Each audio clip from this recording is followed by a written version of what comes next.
Good morning. Good morning. Good morning.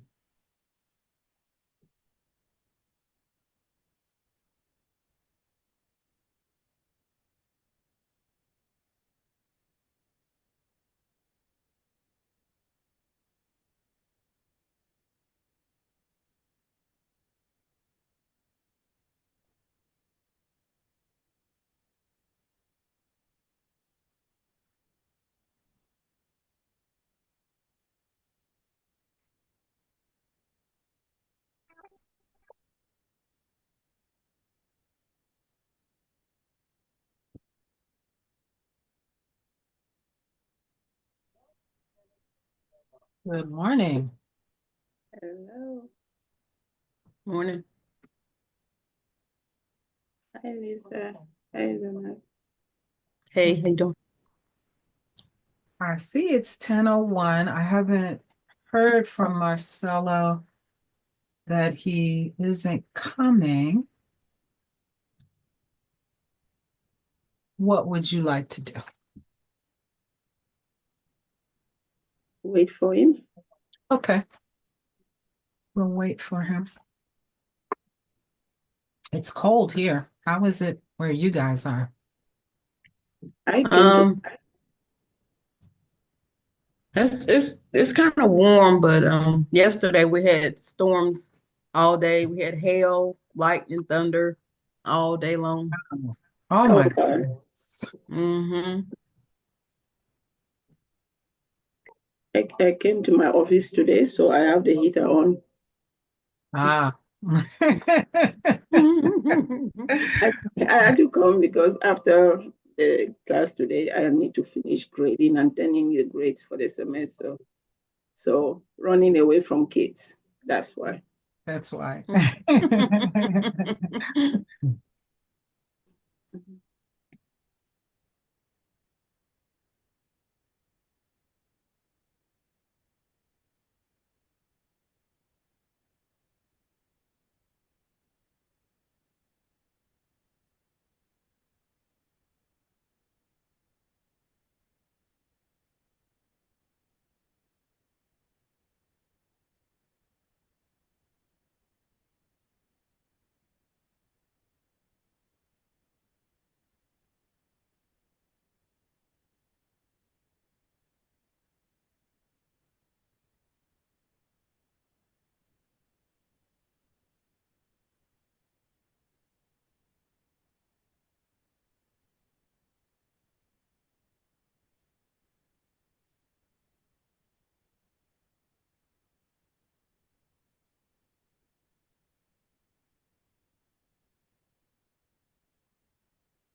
Before Marcelo, let me ask, was I supposed to do all the learning contract or pick one?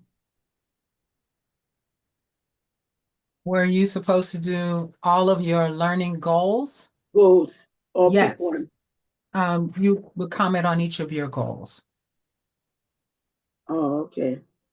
So I picked Morning, too Marcelo. many Come goals. in, everyone. Then So you picked too many goals? it looks like my learning goals are too many. Well, the outcomes and learning is at least this is always my sample. Looks when I was doing mine, I'm like, did you do too many goals? I mean, I did two goals with too many outcome. I think Hmm. so. Okay. So Well, I how would thought, you like to proceed now? We are all here. oh, me? Yeah. Oh, because I'm the one doing this. You want to start with it? I don't mind. Okay. All right, then we will. Okay. You want me to share? Let me share screen. Okay.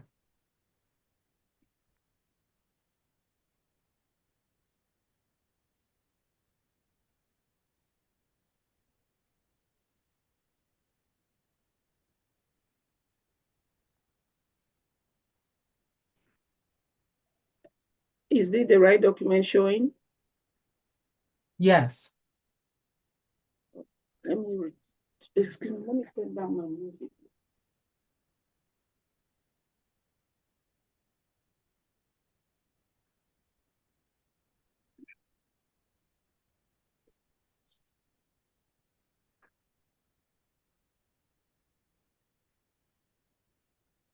So the symbol that represents my journey is a clay jar, which is taken from 2 Corinthians 4:7, where we have this treasure in clay jar. The clay jar is the most honest and holy symbol of my CPE journey, fragile, weathered, yet entrusted with treasure. I entered this program shaped by years of mentoring, scholarship, and ministry, but I quickly discovered that the clinical method would not allow me to lead from credentials. It invited me to lead from presence. It stripped away the need to fix, solve, or impress, and asked instead that I stay with grief, with silence, with mystery. Each care encounter chip away at old instinct and uncover a deeper truth. That my capacity to accompany others flow not from strength, but from surrender. Like a clay jar, I held the sorrow of Junior, the silence of Trevor, the faith crisis of Lizzie, and the fragile hope of Melanie, not as a hero, but as a weakness. I did not come uncracked, but CPE taught me that the cracks are not defects. They are where God's light poured through. I now carry pain not as a burden, but as a sacred trust. I listen not to answers, but to honor. This clay jar, formed by fire, marked by love, and still in the hands of the potter, is a vessel of who I'm becoming. A spiritual caregiver who shows up imperfect, unshaken, and open, ready to hold what others cannot carry alone. That is the treasure. That is the call. That is the work.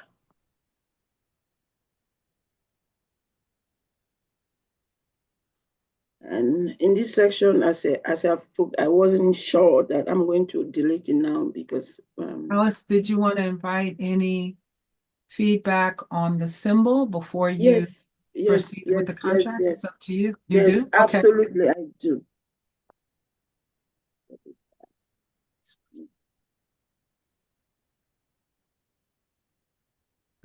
Yeah, that was a beautiful symbol, and I liked everything about it in the words you spoke.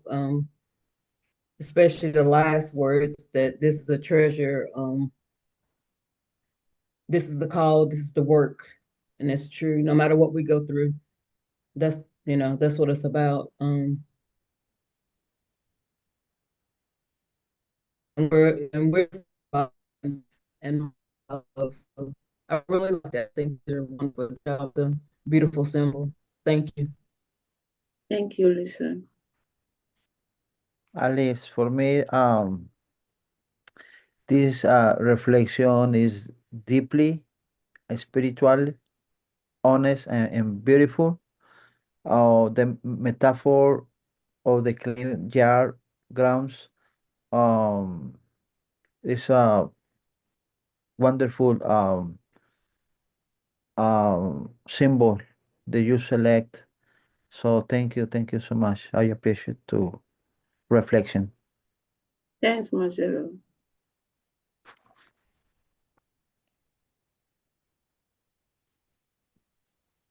I think my favorite line was the way the clinical method invited you to lead from presence.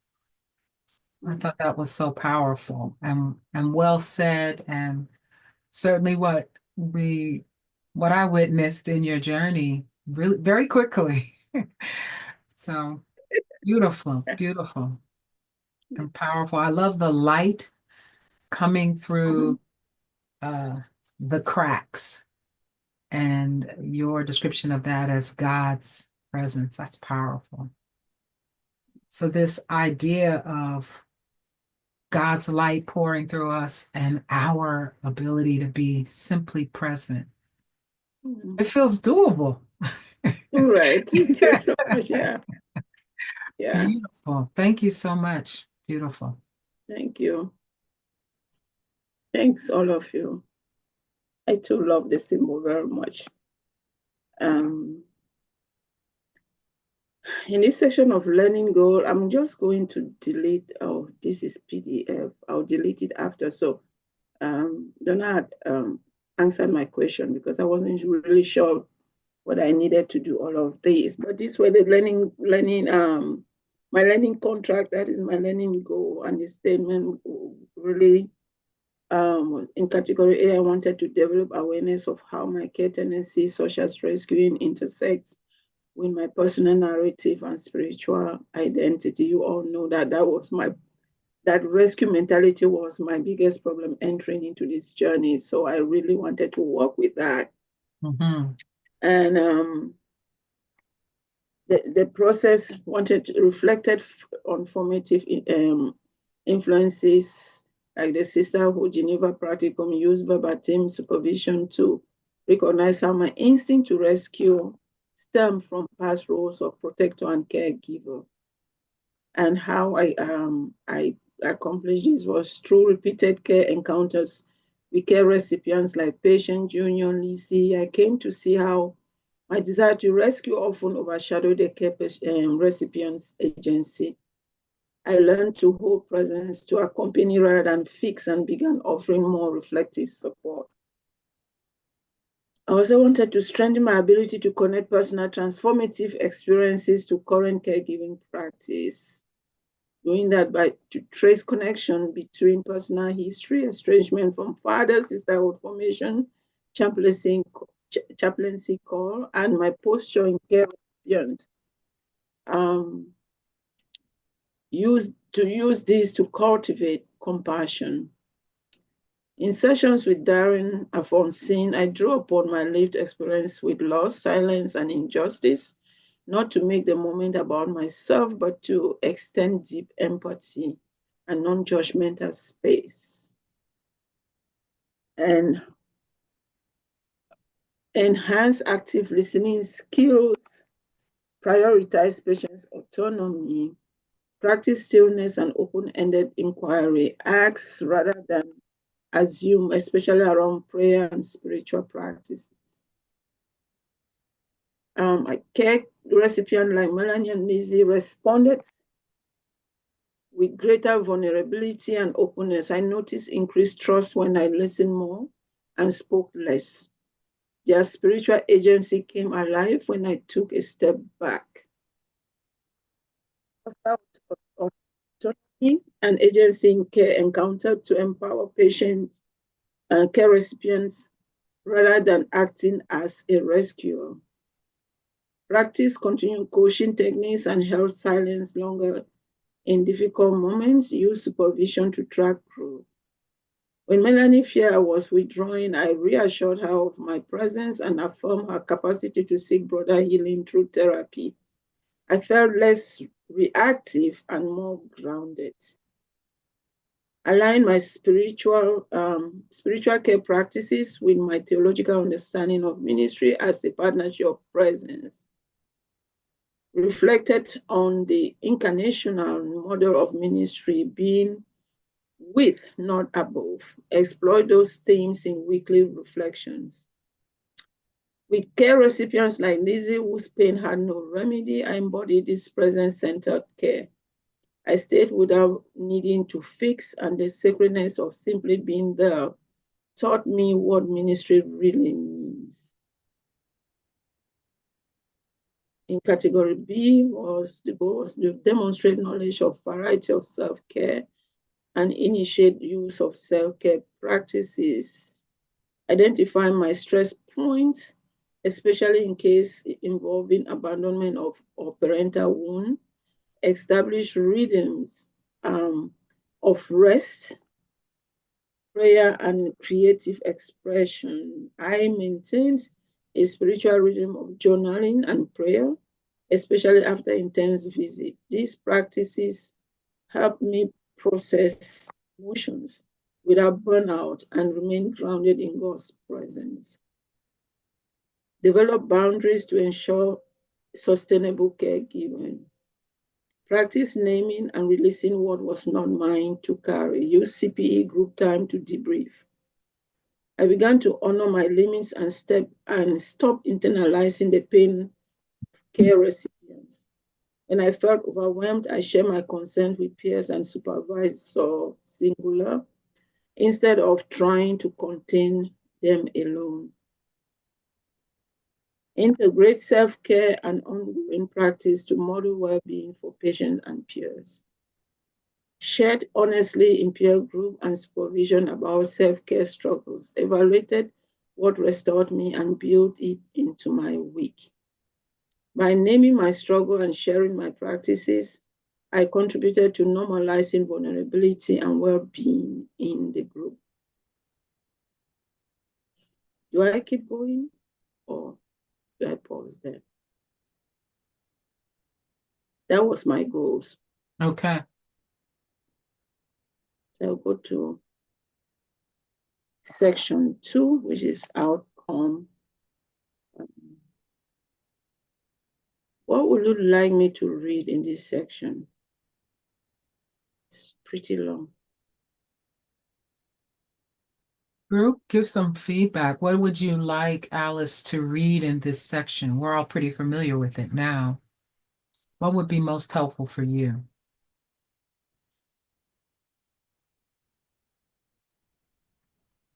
Yeah, we already know, like, you don't have to read the outcome. Just kind of maybe read some of the points and you know, and say where you exceeded or met the goal. That's what I mean, if that's what Marcella wants. So just read the like A1, like 1A1, and then just read the how I accomplished it. Yeah, Okay. you don't have, yeah. Well, whatever you want to do, that's fine. I don't have to read the identify formative and transformative, but just how I accomplish it. Do I need to read how I accomplish all of them?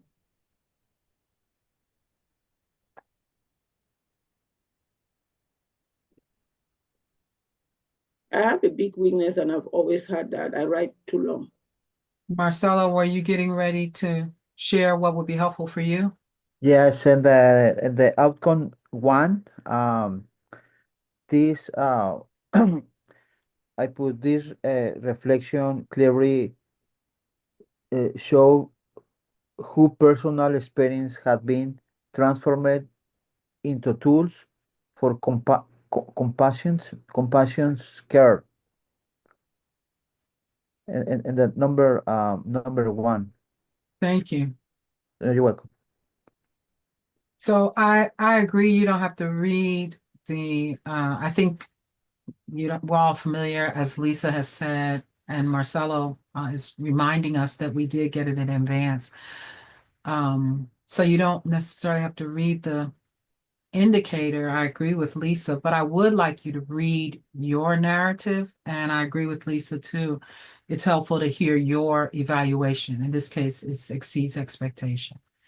So 1A1 exceeds expectation, and then read this unit Okay. invited me. Okay, thank you. So 1A1 exceeds expectation. This unit invited me into a deeper reckoning with how my personal narrative and identity are woven together. My early formation in the sisterhood, my call to theological education, and the ache of familiar estrangement all emerged as secret layers in my caregiving. I entered CPE used to mentoring from a space of authority as a professor, but through the clinical method of learning I discovered the fragility and beauty of becoming a vessel of presence. This unit shaped me into a clay jar, cracked, yes, but carrying the treasure of God's presence with humility. In every encounter, from sitting with patience in her dying days to walking along Junior as he grieved and graduated, I found myself both poured out and filled again by grace.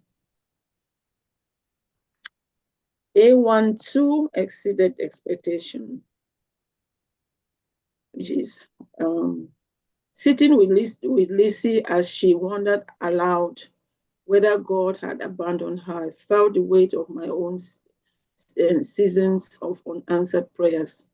Instead of deflecting or inserting theology, I allowed the silence to resonate with her. It was a sacred, vulnerable space, reminiscent of the silence I once experienced when God seemed absent in my own life. With Alphonsine, whose widowhood placed her in cultural conflict, I again witnessed the wrestling I have done between tradition and faith. My clay jar symbol speaks to this vulnerability. My history isn't something I shield, but something I carry with care, allowing God's light to shine through the cracks in moments of shared pain and truth. Outcome 183 exceeded expectations. I entered spiritual care not as a blank slate, but as a Cameroonian American woman and biblical scholar. My social identity is deeply rooted in community, justice, and pastoral imagination. This year, I embrace that identity with purpose. I recognize that how I speak, listen, and show up is shaped by my experiences. I did not hide that, whether in care with Darren, a daughter of immigrants, or with Junior, who trusted me because of our shared cultural values. I embodied a pastoral presence that honored my identity without centering it. A4, meet expectation. Darren's father was deported to Vietnam after serving time in prison. As she shared her pain, I felt the tension of shared migratory vulnerability, layered identity, and systemic injustice. I knew this pain, not exactly, but intimately. I stayed quiet long enough to let her story be hers. But I also held space for it in my body. With Alphonsine, I had echoes of cultural expectation. Cultural expectation I too have had to face as a woman in African communal system. These moments became places not of projection, but of deep relational connection. I brought my whole self to care, humbled yet grounded. 1A5 outcome 3, meet expectations. I believe that God made us in brokenness, not in perfection. This belief guided every care encounter. I entered CPE thinking I was grounded. I was, but this unit stripped away the performance and polished surface. What remained was the conviction that ministry is about faithful present, not fixing. It is about standing at the foot of another's suffering and saying, I see you, I'm not leaving. In silence, lament, and uncertainty, I stayed. My values, incarnational presence, integrity, justice, and compassion took root in new soil this year. Category B1A6, okay, meet expectation. This unit required me to develop a rhythm of self-care that was not reactive but integrated. I began to track my emotional capacity more carefully, especially after care sessions with Trevor and Melanie, where pain ran deep and unspoken. I journaled faithfully and returned to spiritual practices that nourish me, including prayer walks, scripture meditation, and centering silence. These were not luxury practices, they were survival practices. I could not hold space for others without first tending to my own wounds. Outcome 2, justice seeking awareness. 1A7, expectation. This unit opened my eyes to how embedded cultural, gendered, and theological assumptions shape me. With Alphonsine, I identified unfair expectation of widowhood rituals imposed upon her.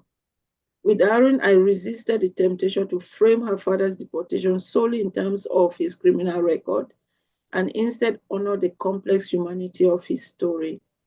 I'm developing my ability to recognize and confront bias, but in system and in myself. Outcome 3, 1A, 1A8, expectation. I entered every encounter with respect for each person's worldview, whether Christian, uncertain, angry at God, or silently aching.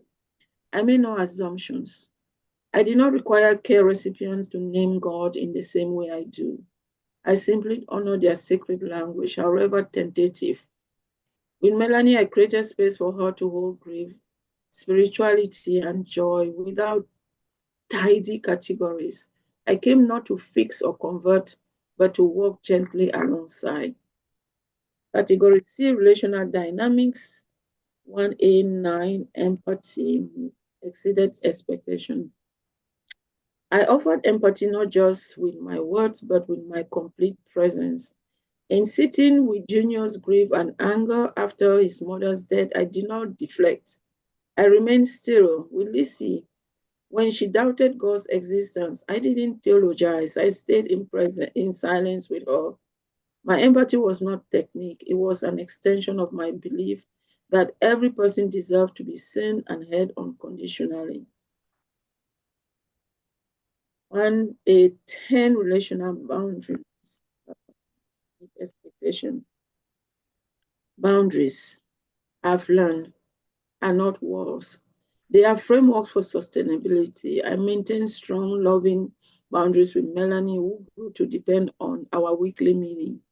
When she feared I would leave her, I affirmed my presence, but also noted that therapy could support her in ways I could not. I no longer confuse over-functioning with faithfulness. This clarity is what has made my care both durable and honest.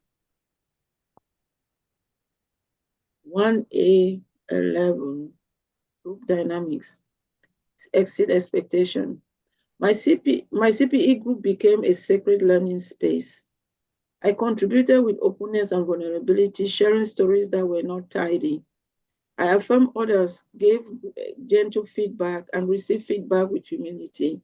I also grew in my awareness of group dynamics within families. With juniors, Ledovet and Trevor, I tracked which brother held the grief, which held the rage, and which held the silence. This awareness helped me provide care that was both collective and personal. Category D, spiritual care intervention, meet expectation 1A12. I entered a spiritual care relationship with humility, clarity, and reverence. From the very first visit, whether in patient's living room, Lizzie's home, or on Zoom with students like Melanie and Darren, I made it clear that I was not there to counsel, fix, or advise, but to walk alongside, to be present. This clarity created trust. Junior called me during moments of crisis, not because I had solution, but because he knew I would listen without judgment. Alphonsine opened her house and her grief to me because I honored her cultural rhythm and offered no pressure. My presence communicated, you are not alone and you do not have to be strong for me. That posture created openings for deeply sacred connections to form, often in the very first encounter rather than over time. 1A13, meet expectation. I tailored my communication to the emotional, cultural, and situational need of each care recipient. With Junior, my voice carried steadiness, giving him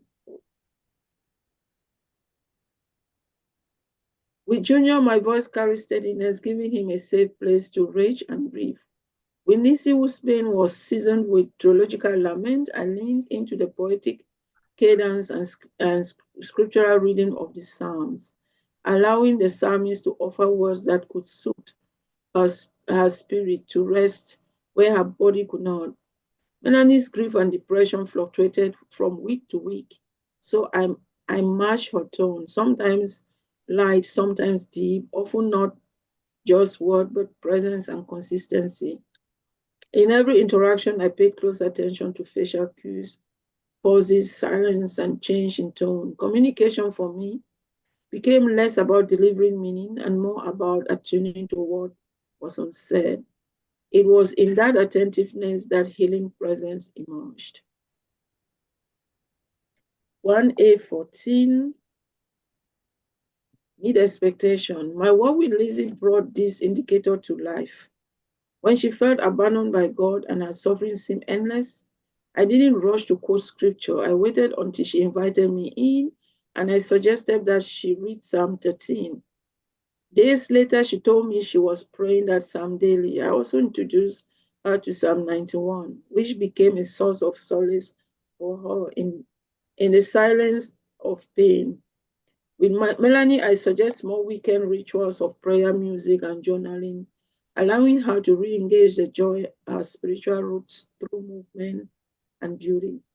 When Alphonsine struggled with widowhood rights in Cameroon, that conflicted with her Christian belief, I helped her explore her inner theological compass without dismissing a cultural faith community.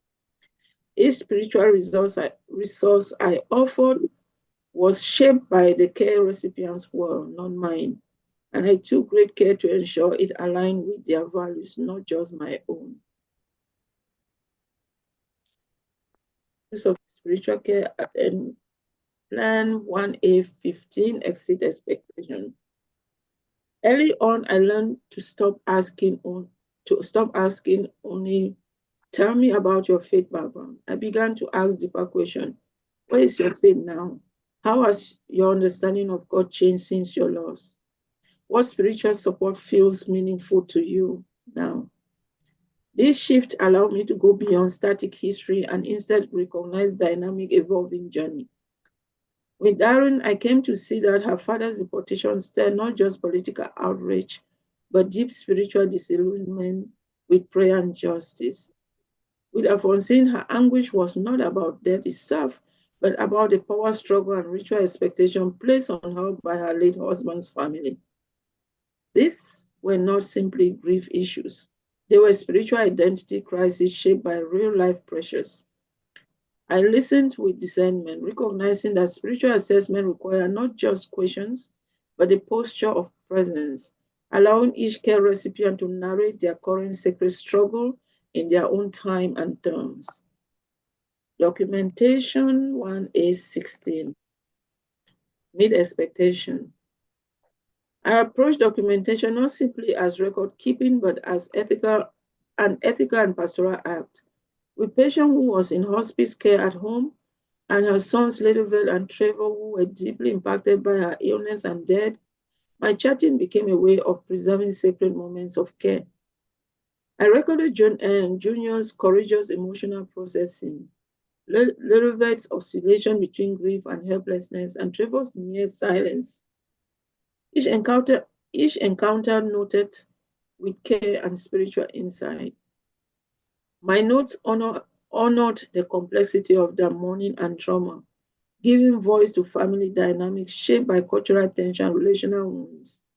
I was mindful that what I wrote could shape future care or serve as a record of a life honored through presence and listening. I did not treat documentation as a burden, but as a final liturgy that bore witness to love, pain, and transformation. Category E, professional development, outcome 1A17, meet expectation. The clinical method of learning shaped my CPE journey at every turn. Each week I came back with a clay jar of experience, cracked, vulnerable, and marked by pastoral encounters.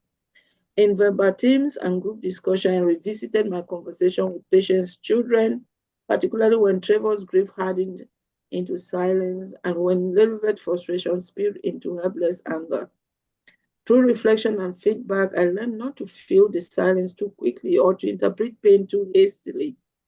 I returned each week changed, more patient, more attuned, more grounded in presence. The brokenness I witnessed didn't shatter me, it clarified me. The clay jar wasn't discarded, it became a vessel through which God's compassion was poured. 1A18. Meet expectation. I work diligently to uphold confidentiality, clarify roles, and adhere to pastoral ethics throughout my visit, especially in cases involving complex family dynamics such as patients' household. At times, I had questions, particularly when emotions were heightened or when cultural expectation conflicted with legal or medical standards. I sought advice and guidance in supervision to ensure I maintain both ethical and compassionate practice. I developed my ability to pause, consult, and act with integrity in ethically ambiguous moments. 1A19, meet expectation.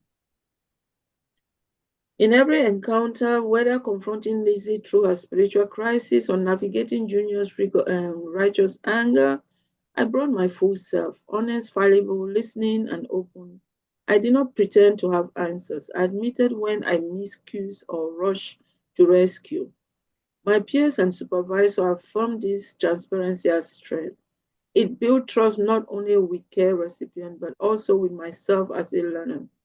The clay jar image comes to life here. I offered care from a place of realness, not perfection. My integrity became visible in my willingness to grow and be reshaped. 1A20, meet expectation. Whether I was praying at the bedside of the dying woman with patience, sitting on the couch of a grieving son, or joining Zoom calls with students navigating grief and transition, I showed up with presence, reverence, and adaptability. I adjusted my tone and posture according to the context, whether formal, intimate, or spiritual. I honored Cameroonian tradition in my care for patients' family, while also respecting generational and faith difference among our children. I knew how to step forward gently and when to step back quietly. I carried myself as a chaplain in training with sensitivity, dignity, and pastoral depth. Consultation 1A21. Exit expectation. Consultation became one of the most valuable pillars of my growth in this unit.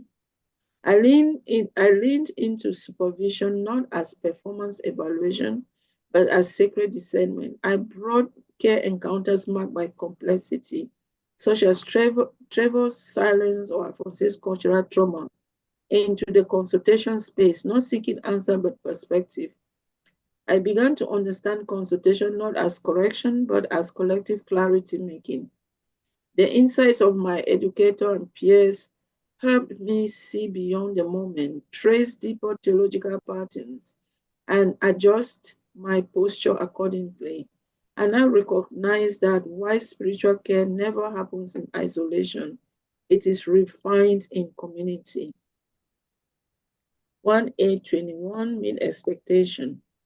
I received feedback in this unit with openness and deep desire to grow, whether naming my impulse to rescue or challenging me to wait longer in silence. The feedback given by peers and my supervisor came mirrors and mentors. I did not treat feedback as critique, but as an invitation, an opportunity to align my intent with my impact. In particular, comments on how I navigated Melanie anxiety or Junior grief helped me shift from protective instinct to a stance of grounded presence. The feedback I engaged with shaped my learning and made my care more thoughtful, spacious, and spiritually attuned. 1A23, meet expectation. I provided feedback with care, clarity, and deep respect for my peers. Drawing from years of experience as an educator, I understand the power of acknowledging growth and gently highlighting blind spots. I was intentional in affirming what my peers did well. Lisa's graceful clarity, Marcelo's contextual wisdom, while also contributing honest reflection during our group process. I offered feedback not to instruct but to build trust, awareness, and mutual accountability. The clay jar symbol influenced my feedback. Even when providing critique, I aim to let light shine through the cracks, never shame. My words serve as accompaniment on the journey of becoming. Team and collaboration, exit expectation. I view myself as part of a broader network of healing. As a member of Patients Hospice team, I coordinated spiritual care in light of medical updates. I supported her children by listening not only to them, but also by facilitating their connection with grief counselor, funeral staff, and faith leaders. In response to many academic struggles, I reflected on how faculty and school counseling could create a supportive network. I did not perceive chaplaincy as a solitary ministry. Instead, I embraced collaboration, bringing my voice to the team while honoring each member's contribution. I advocated for spiritual care to be integrated, not siloed. Outcome 5, research-based care. My theological training and experience as a professor enriched my exceed expectation. My theological training and experience as a professor enriched my approach to research-based care. I drew on trauma theory, pastoral theology, and models of grief processing, particularly in care for Lizzie and Melanie. I explored how lament in the Psalms could serve not just as ancient texts, but as a living, usable liturgy for spiritual pain. In caring for Alphonsine, I paid close attention to ethnographic insights into Cameroonian widowhood and family structure, translating academic knowledge into accessible, compassionate care. My spiritual care practice has become a living bridge between research and embodied ministry. So, yeah, that was long. Thank you. It's very thorough. And thank you for the pause here. Give us an opportunity to give you some feedback on just the indicators. Thank you.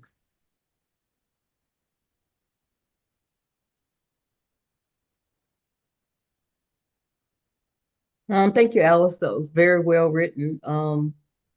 I think you've truly grown in your learning goals. You've enhanced your listening skills. And I'm glad that you're doing better with self-care practices.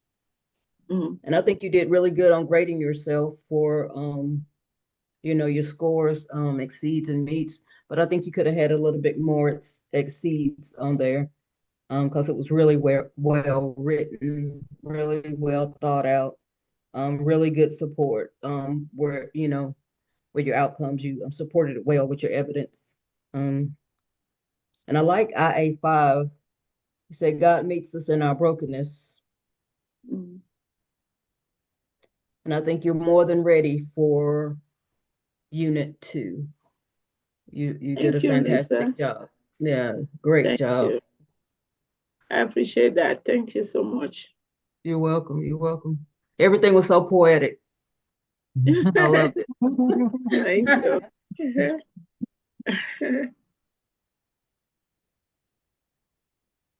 That's what midnight writing does.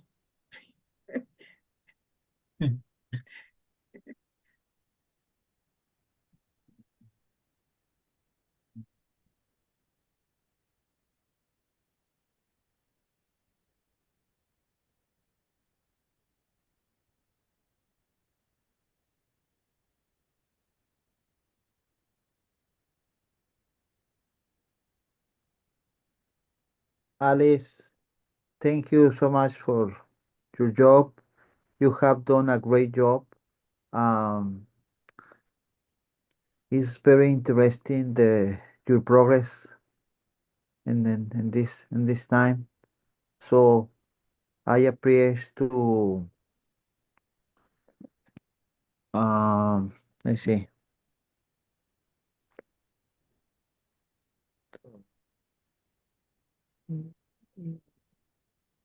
Yes, I'm very appreciate to your work and perseverance in this process. Wonderful job. Thank you, Marcelo. You're welcome.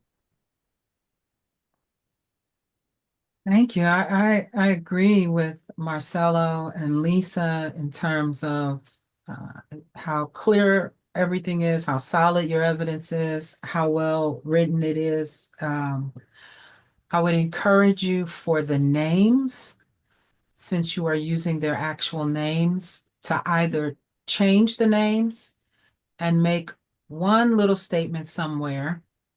All the names have been changed to protect Okay. the identity, or you could use initials, or you can remove the names.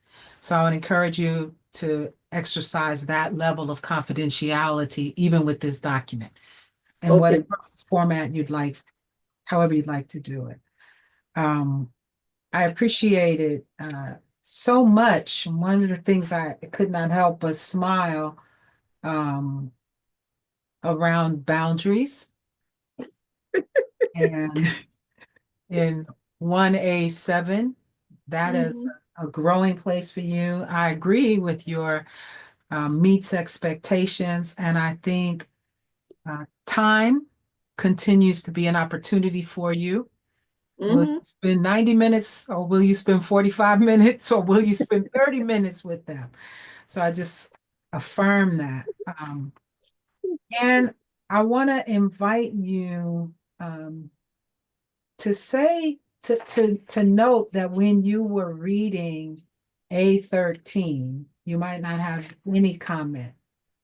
1A13, I think I'm turning it over correctly. I printed on both sides. I'm terrible at doing that when I do that.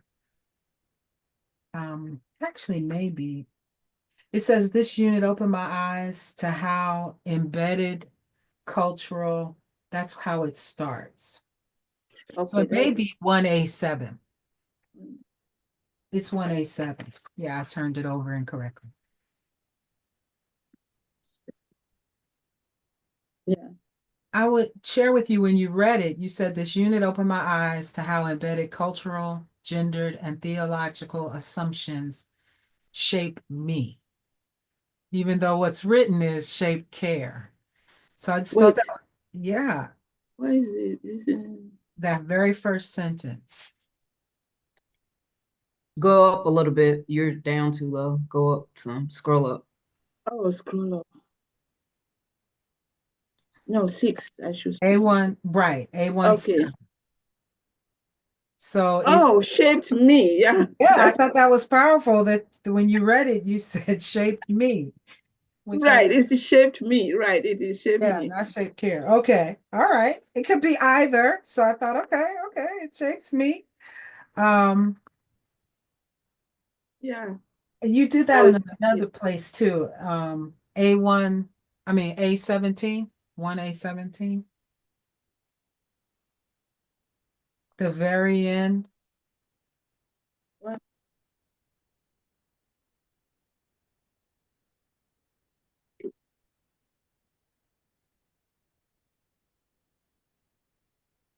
The very end right there, you said, I carried, am I looking at the right one again? No, A20. Keep going down to number 20.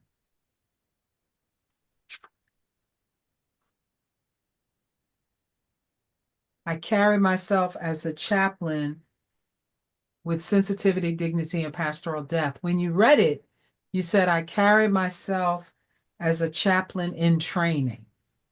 Right. Yeah. Because I'm a chaplain in training. So, yeah. Right. So I thought, okay, either one works, but I just noted that when you're reading it, you're like, no, I'm a chaplain. Yeah. I got yeah. This is PDF. I'm going to I know I need to pull the and I had to have a PDF to sign because I have automatic signature. right. But You have I will to note it convert down. it. Yeah. Just very well done. Just very well done. And I would with the little time, we still have time. I would invite you to just say more about this. You said when you were in A12 and you're meeting with one particular care recipient, it was important that your presence, and it's 12. It-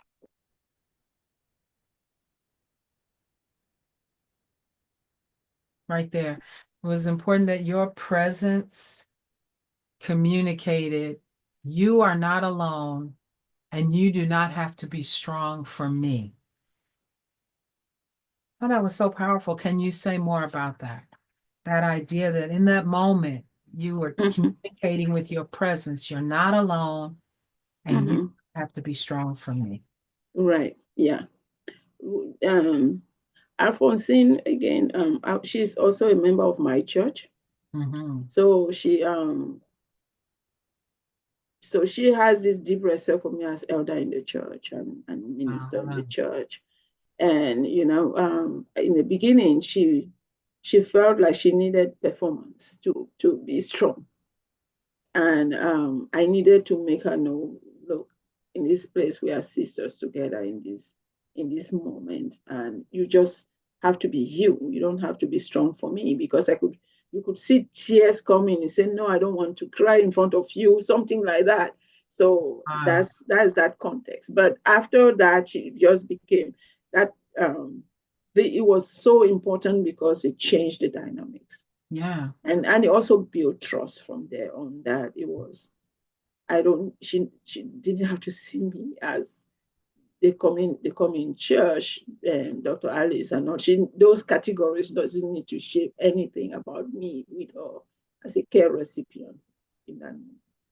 I think it's so powerful that you realized your presence was a Mhm. part of how you were communicating that, Yes. not what you are so eloquently adept at doing, using Mhm. words. Mhm. I Mhm. think that was a Just wonderful the present. growing edge, right? And Right. celebrate that. Thank you. Thank you.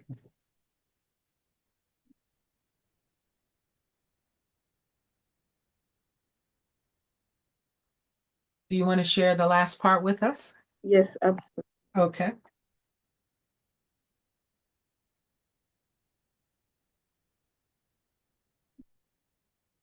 Just true.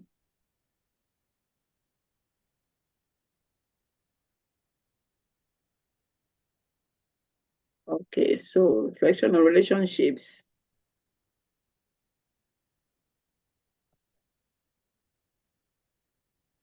Reverend Donna Allen guided our CP journey with a flexible and responsive teaching style that continuously evolved to meet the group's need. She created a learning environment where we were invited to take ownership of our growth, encouraged to iterate on our reflections, and supported through compassionate yet probing supervision. Her weekly feedback helped us refine our skills in real time and adapt our care approaches with greater clarity and courage. She modeled what it means to be both structured and open, inviting feedback, pivoting when necessary, and empowering us to become accountable learners. One improvement that could further strengthen this already rich experience would be the creation of a shared Google Doc or similar platform that clearly outline in-class presentation schedule, including names and dates. While her verbal reminders are at the end of each class were always appreciated, having a centralized written reference would support learners like me who can easily lose track and meet competing responsibilities. Even so, her leadership has transformed me into a more confident, reflective, and spiritually grounded caregiver. So, and then I'm going to change acronyms here, all of these too. You're Lisa gonna do brought, what? I'm sorry, what did you say? I'm going to change to acronyms rather To than the names, initials? to initials, right? Okay, thank you. Rather than the names, just like you said for every other name. Lisa brought remarkable consistencies, humility, and generosity to our group. As a returning CPE student, she offered wisdom, clarity, and support to Marcelo and me, who were new to the process. Her willingness to explain, go first, and share vulnerably made her an anchor in our peer group. She carried a strong theological voice and a deep pastoral heart, which blessed every conversation. If I could suggest one area of growth, it would be for her to affirm her gift with more confidence. She often lifted others, but I hope she continues to recognize and acknowledge the beauty and brilliance she brings. Her kindness and strength profoundly shape the tone of our learning community. Marcelo's thoughtful presence brought warmth, cultural depth, and sincere engagement to every session. His reflection, shaped by his cultural root and lived experience, expanded our group's ability to understand grief, spirituality, and resilience across content. Despite language being a second frame of expression for him, he communicated with authenticity and grace. I admire how he navigated translation dynamics while remaining fully present and responsive. A growing urge will be for him to trust that his voice in English is powerful, clear, and deeply needed. Marcelo is a true pastoral companion, and our group was stronger because of him.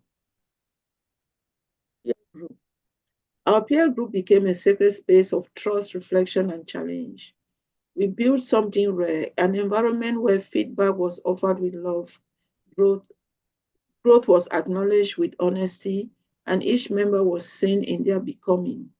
We supported one another in leaning into our strength, noticing our edges, and carrying the emotional weight of this work without isolation.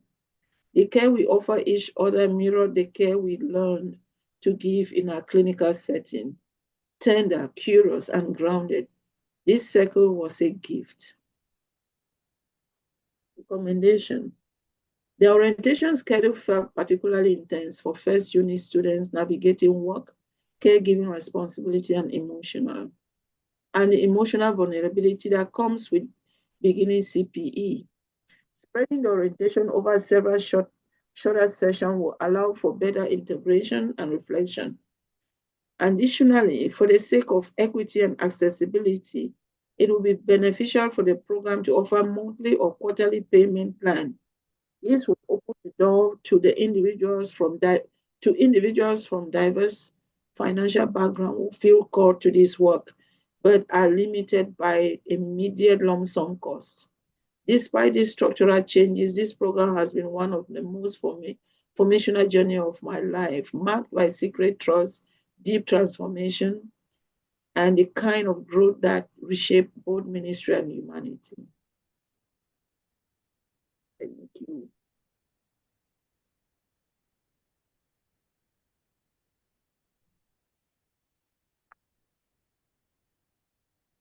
And each give feedback thing.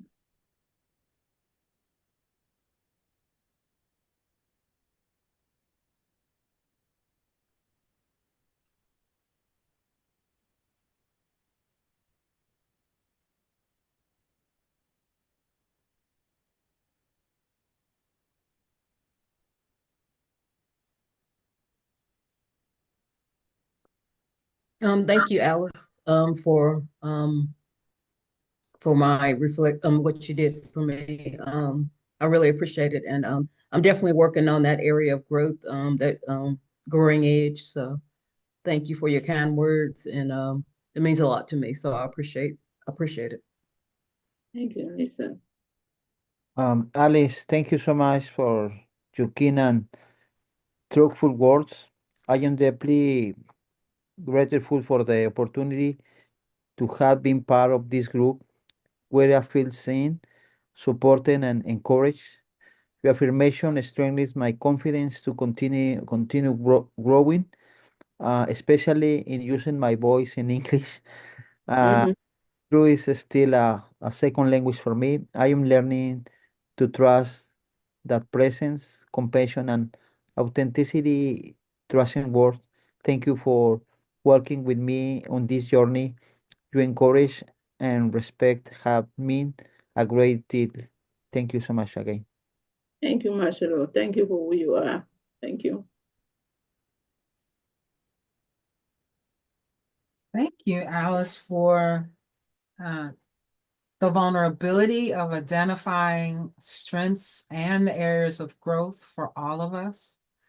Mm. Doing that in your first unit.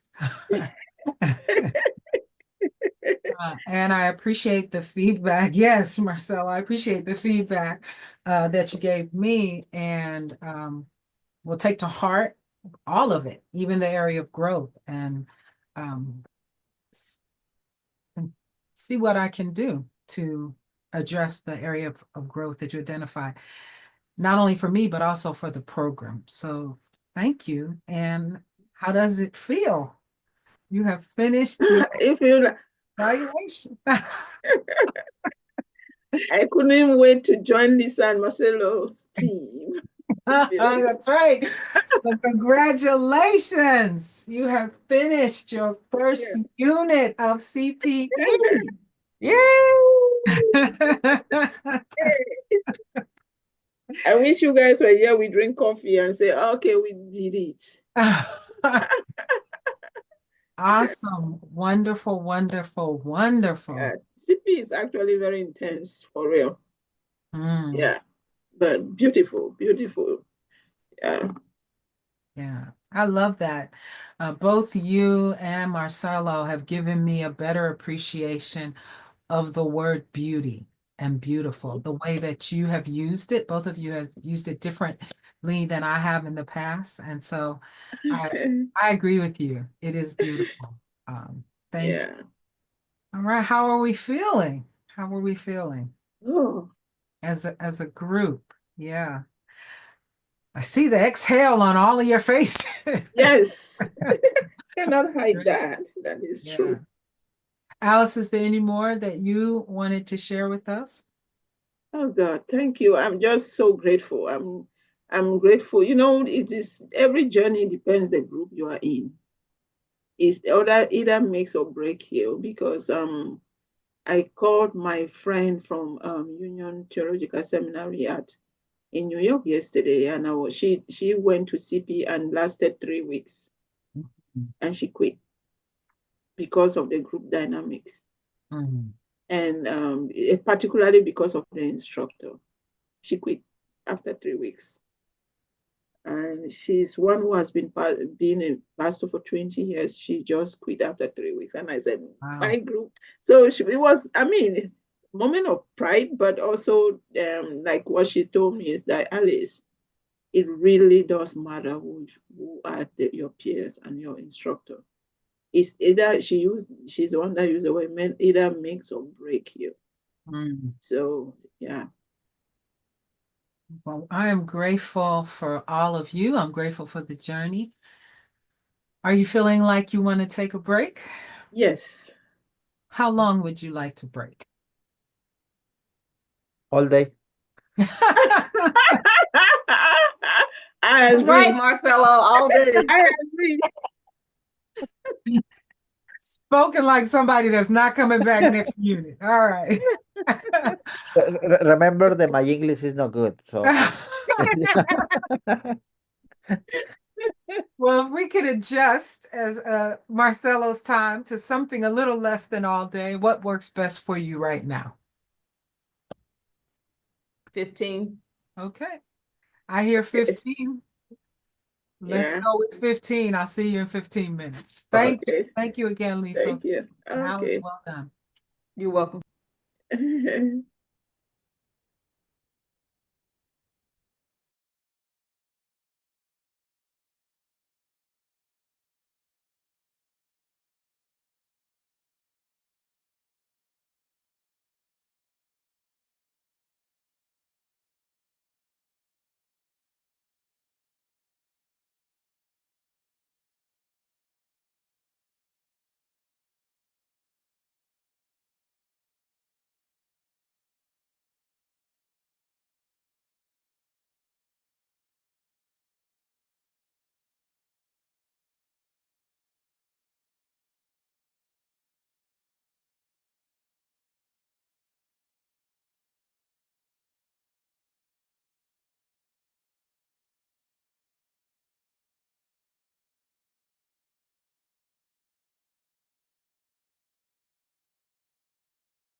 Marcelo doesn't come back, I'll know he meant what he said.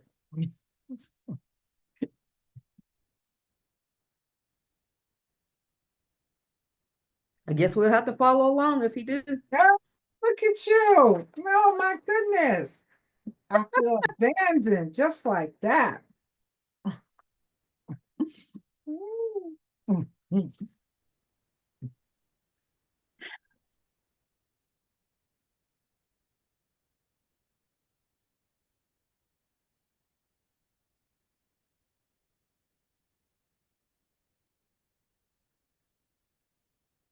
Alice, once you make those changes, would you send it to me again, please? And then that's the one that'll go in your file.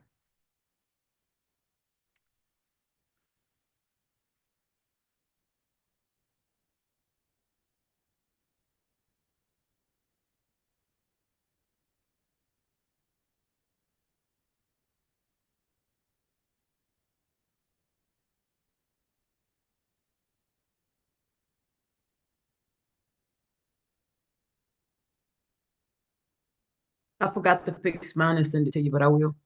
Okay. I was just getting ready to check my list. Thank you. Welcome. All righty. Marcelo, thank you for coming back. I have emailed to you, this one came from my personal email, not work, both the didactics that I'm sharing today, and then both the documents that I'm just going to pull up in the Word format and share later in the day. So you already have a copy of this material. And let's jump in with this first didactic.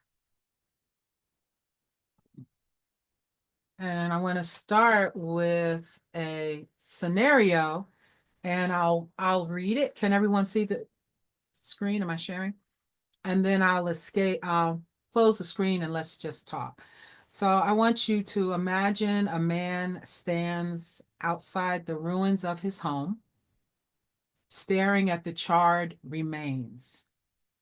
The fire tore through everything: his memories, his possessions, his sense of security. Worst of all, his brother didn't make it out. He is shaken, his breath uneven, trapped between disbelief and sorrow. The chaplain arrives, witnessing the devastation, wanting to offer comfort, but struggling for words.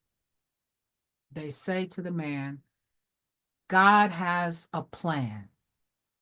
Everything happens for a reason.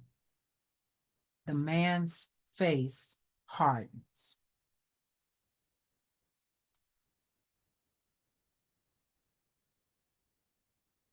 Okay. What comes up for you in this little scenario? We have to be careful with our words. God has a plan. Yeah. That's not very comforting for somebody who's lost someone and lost their memories and all their possessions. That's just not comforting to say something like that. Hmm.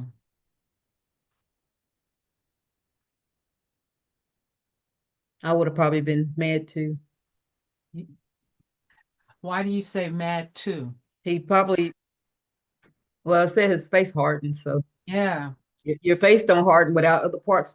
Your mind, your body, and your soul is hardened too. So he, Okay. I, I, I, I don't agree with that. But that's why we have training, so that we can learn what we need to say and how we need to say it. So, you know, Hmm.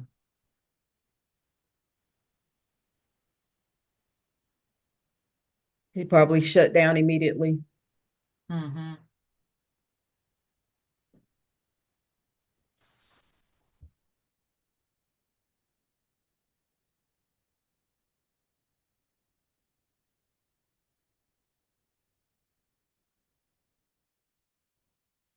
You're on mute, Alice.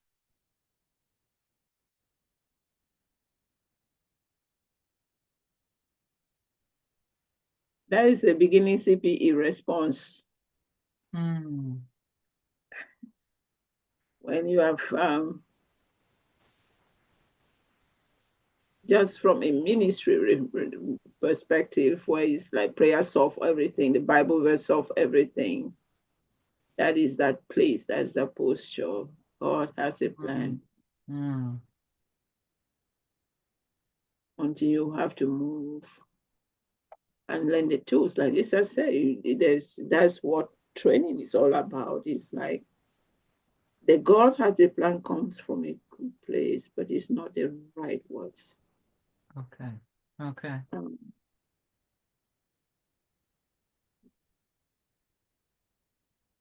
It's kind of like when a baby or kid dies and somebody says, well, God needed an angel, you know. That's just like that's not something good to Right. say to a parent, you know. God picked the flower. Right, right. Yeah.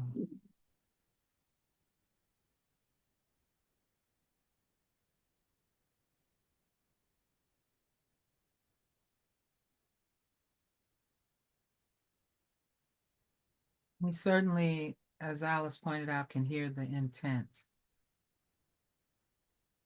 Marcelo, did you have a comment? Uh-oh, you're on mute. Sorry. That person is a lost situation, but we must help in some ways. Hmm. Yeah, yeah.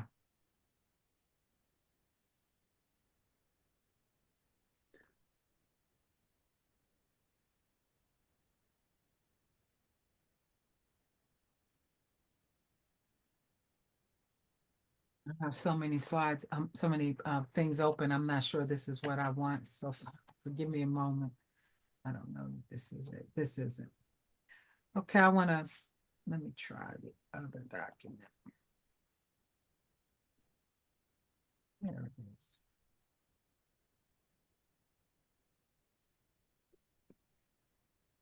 I know you can imagine what you might say in a situation like that. And you can imagine that you might say some different things. At least I can imagine. And so what I want us to have an opportunity to talk about today, I'm going to make my screen a little smaller. Thank you.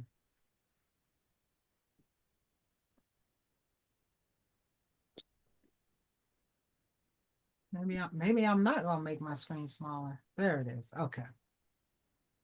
I want to talk about from reflex to reflection, kind of avoiding those harmful cliches in pastoral care. And as Alice pointed out, I think it's unintended, an unintended impact that might come out of a habitual kind of language, those phrases. Lisa reminded us of another one that chaplains say kind of automatically. Sometimes we say things without stopping to reflect on their true impact. Can you see my slides? I can't see you. Let me No, check. we can't see them. Okay, let me try one more time. I'm gonna see if I do it better this time. 'Cause I keep losing you. Yeah, we see it. Now you see it? Okay. So I'm not gonna go full screen. Is it like, and you can adjust it so you can see it. I'll leave it like that. For whatever reason, probably because I have so much open. Oops. Okay. So again, I think it's a reflex as opposed to reflecting on what to say. And the challenge is often to move from that reflexive kind of responses to genuine presence, which is what we've been learning in CPE. As you pointed out, that's our training. And the idea that genuine presence language can open space for lament, for honesty, and for pastoral compassion, rather than closing it off with kind of easy answers. These reflex phrases often come from a place of wanting to comfort, but as you mentioned, they can shut down deeper conversations. So instead of helping someone, those familiar sayings may dismiss pain rather than acknowledging it. God has a plan. Get over it. They can overlook the complexity of someone's suffering. God has a plan. I've lost everything and my brother, kind of lumping it. They can offer theological answers when presence and listening are needed, not answers. We've talked about that so much. And those reflexive sayings, they can be offensive, not only because of how it excludes, but it can also hurt certain groups of people because they were formed in a particular cultural context. Okay, can you still see the slides? Mhm. So in that cultural context, there's all kinds of baggage that might come with that expression. So we know we want to have reflection instead of a reflex statement. We want to have a pastoral approach that involves listening deeply before speaking. I still have to remind myself of that, using language that invites rather than instructs, and making sure that words honor the emotions of the person that's right there in front of us. So I'm going to give some cliches, and then I want to invite us to have some more conversation. It can be about specifically some of these cliches. Maybe you have heard them before, or it could just be any thoughts you have in general, just about this idea of being intentional in our language, reflecting and not just speaking out of reflex. So here's one that I hear all the time. God never gives you more than you can handle. Again, I think people are intending to be comfortable. Everything happens for a reason. She's in a better place now. You just need to have more faith.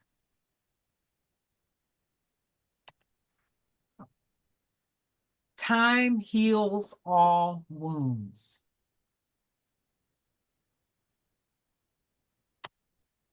You should be grateful it wasn't worse. Someone actually said this to me yesterday. You should be grateful it wasn't worse. You have been sold down the river. They're totally blind to what's happening. And these are the next few are really around about ableism, the way we do this. They are handicapping the patient. I've heard this in mental health circles when all sorts of things are being done to try to accommodate the needs of the patient. They're handicapping the patient. What's being said is falling on deaf ears, or he's tone deaf to the situation. So have you heard some of those? Have you used some of those? What's your thought? Do you wonder nothing's wrong with that one? I say that all the time. This would be a good time to share it with us and we can offer some feedback. No, I've heard those, and I don't like them. Not all of them. I have the ones at the end. I haven't heard some of those, but yeah, they're in a better place. I heard that when my father died. Yeah, just stuff like that. Yeah, How I did don't that like. land for you when your father died? Um, And someone said he's in a better place. well, for me, we feel like the better place would be here with us. So, being dead is not a better place. I know what they meant by it. That he's with God and all that, but that's not helpful. That's not comforting for me. It wasn't at the time anyway. Mm. You know. Can you recall what happened to you when they said that? You just feel like you kind of tense up when people say stuff like that. And it kind of, and like when I said earlier, it kind of shuts you down and you don't really have anything else to say. Mm-hmm.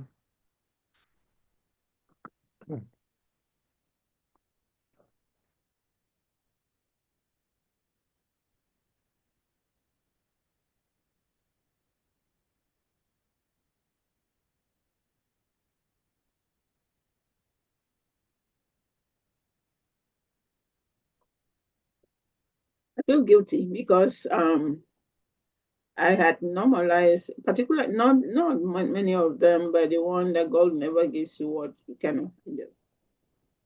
You know, I myself had normalized that in ministry. Mm. And that again, that is when the humbling aspect of knowing that what you think is something that consoles or brings some form of clarity or healing to another person is not doing that. Mm. Yeah, many time I can remember telling someone in deep pain, I mean, like, why am I always going this? And like, you have the capacity to, God will not have given it to you if he knew you would not be able to. Which is again, it is deconstructed within CPE, or yeah, this space that Yeah. allows you to pause and think, how is truly the other person hearing this? Is that the right thing to say?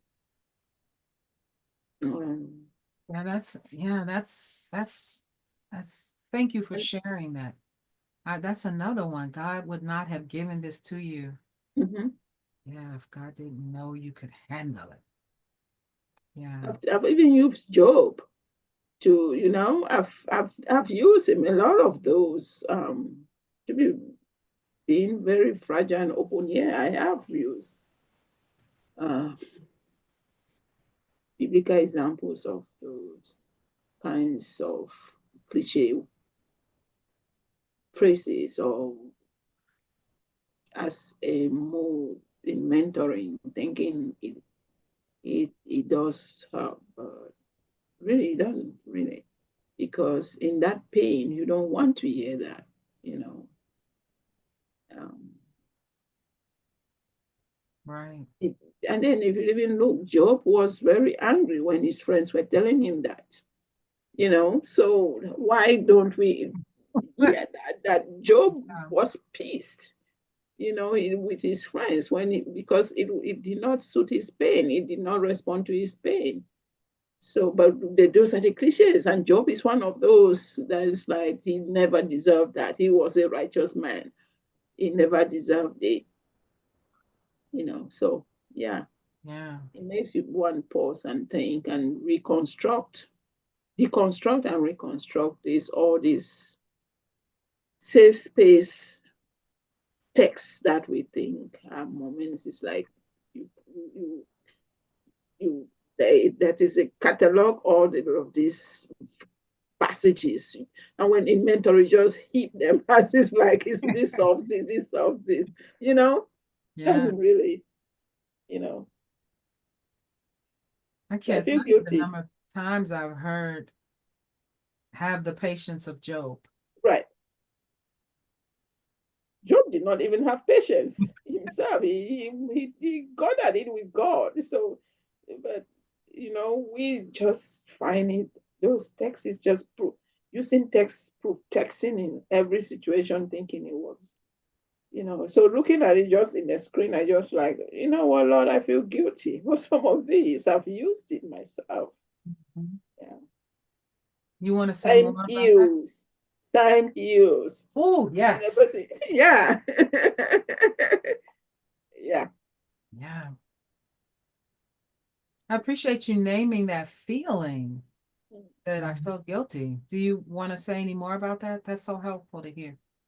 Yeah, I do feel guilty because, as I said, I've done a lot of mentoring.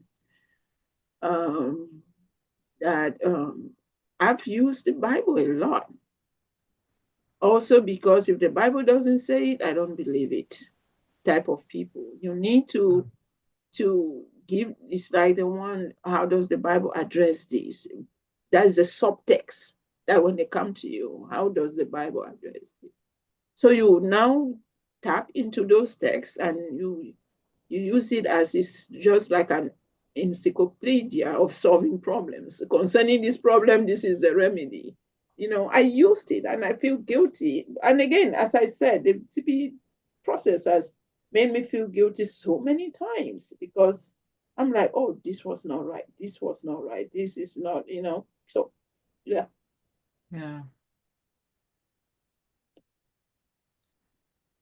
Can I respond again? But I don't want to, Marcelo, go ahead first because I don't want to cut him off. Oh, okay, thank you.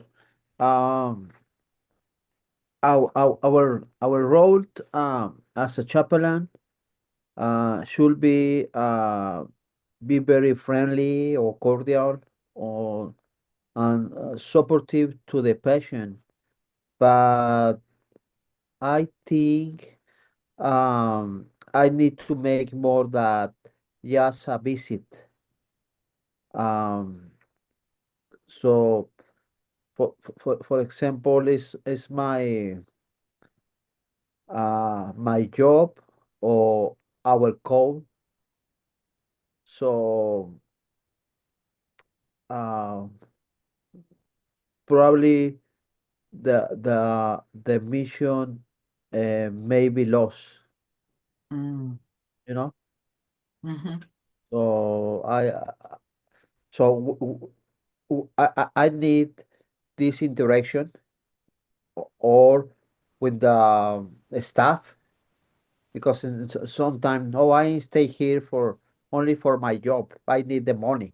It's okay, but um, we need to the my calling too to Mm. attend to the passion. Yeah. So we need rethinking about to the mission. Right. I love that. We need to attend to the person in that moment. Yeah. Thank you, Marcelo. Sure.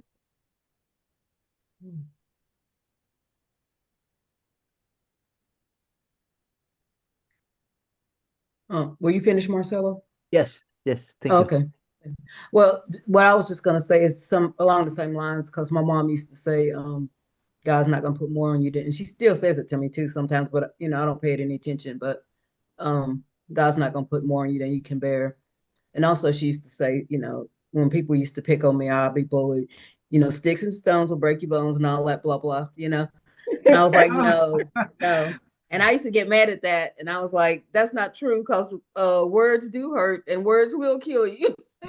um, you know, but she used to say that all the time when I was younger. But I think by people saying those things to me and hearing those things, even from Christian people, that's why I didn't like it, and that's why I don't use it. It's not that I had, never thought about it or whatever, but when I see the reflection of it, in myself, if somebody says it to me, I'm like, no, that's not helpful. That doesn't, that's the only reason. I'm not saying that I wouldn't probably ever use it, but people have used all those terms on me, and I didn't appreciate them. So Mhm, mhm, that's why I don't use them. mhm. yeah. Do you ever tell somebody in the moment? That's not helpful. Um, I think I've told one of my friends that, yeah, that yeah. Mm. Hmm. Yeah. I certainly have heard patients say when I enter the room, I don't want none of that religious stuff. Don't tell me that God is with me, suffering with me. Don't come in here and tell me none of that. That's all you got. Don't come in here. Okay. And they know the cliches. They know them. Right, right. Yeah. Make you stop in your tracks at the door. Okay.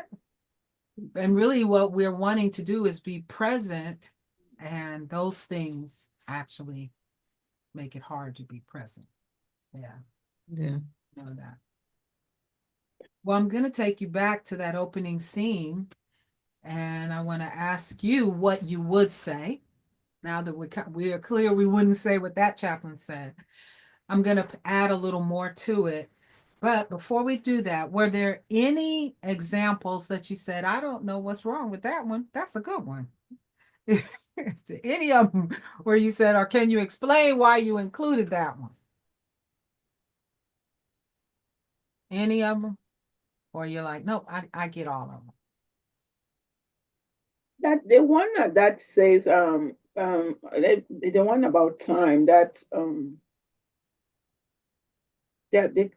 cliche about time, what was the Time will heal all wounds or something. time will heal, right? Time heals all wounds. Yeah. Um, yeah, there's this song that we sing. In his time, he makes everything beautiful in his time, Oh. right? Mm. So it's like yeah,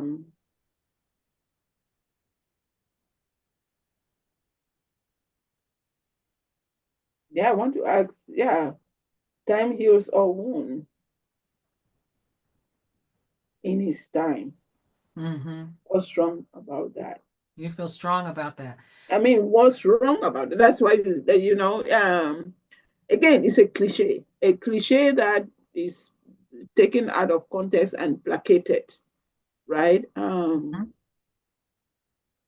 Is there a time in the caregiving process within context, not out of context, Mm-hmm. where that phrase is not a cliche?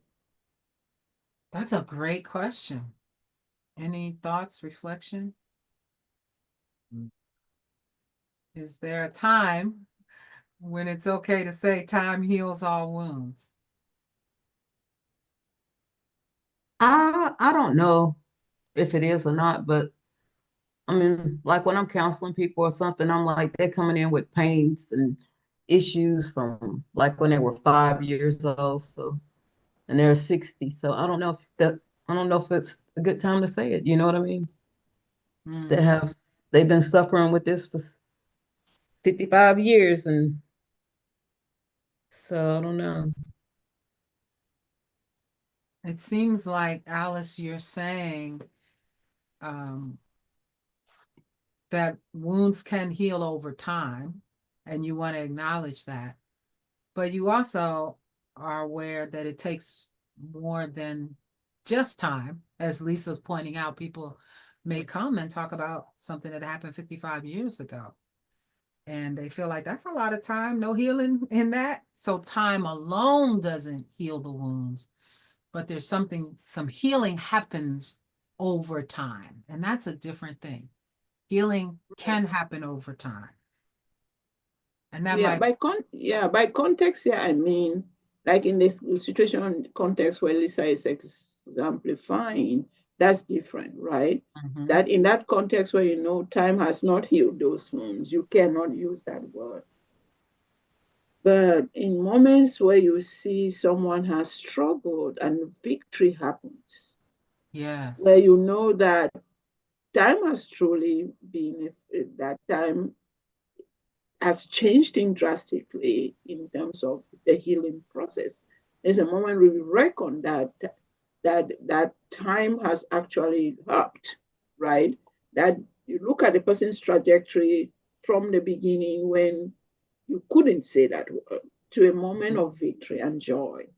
Mhm. In that context, that's why I'm saying context does matter. It's not Yes. a word that you use in like that, but in claiming something that time has really done.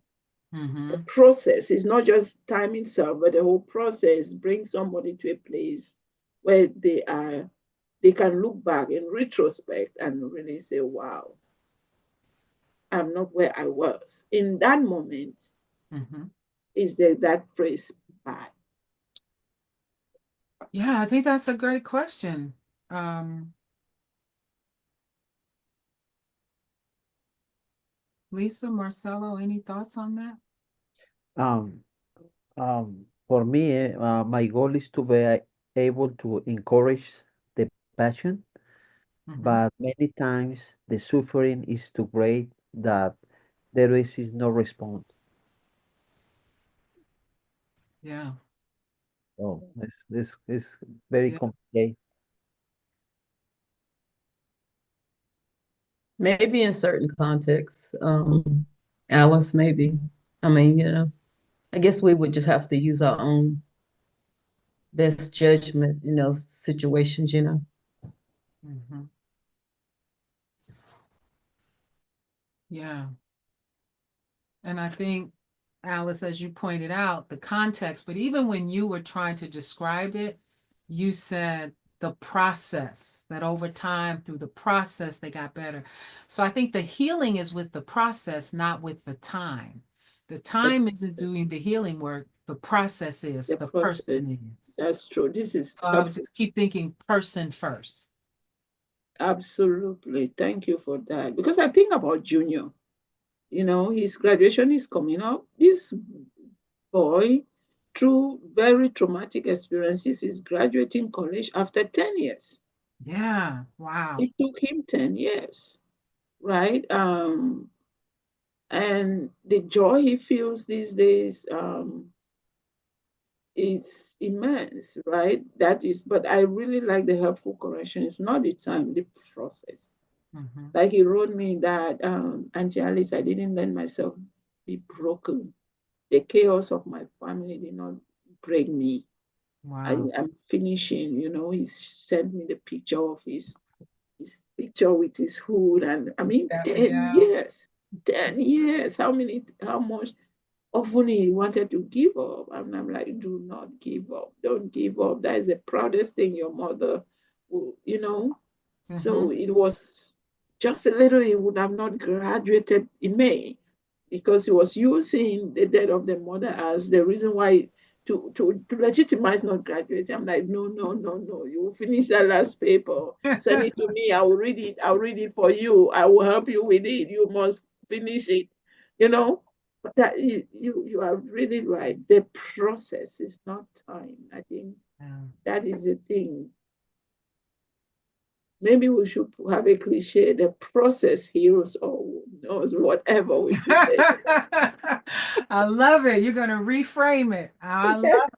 Right. It's I love really what you said. It is the process, it's not time. Yeah, yeah. All right. Any others that you want to revisit before we revisit the scenario? You should be grateful for it wasn't worse. That is harsh. You should be grateful it wasn't. That is so harsh. It is, but people do say it. Things could be so much worse. Yeah. Well, I want to be in this moment right now where it's bad. Can I just be here? Right. Yeah. Things will not be so much worse with Donald Trump, I guarantee. Oh, right. Have you all used this one? This one particularly, I might be What regional. does that I used to mean? hear I've this not in used it. Jersey I've I not. have never heard that before. What Might does be it mean regional. though? It means someone has abandoned you or tricked you or taken advantage of you in some sort of way. So they Oh, just sold you down the river.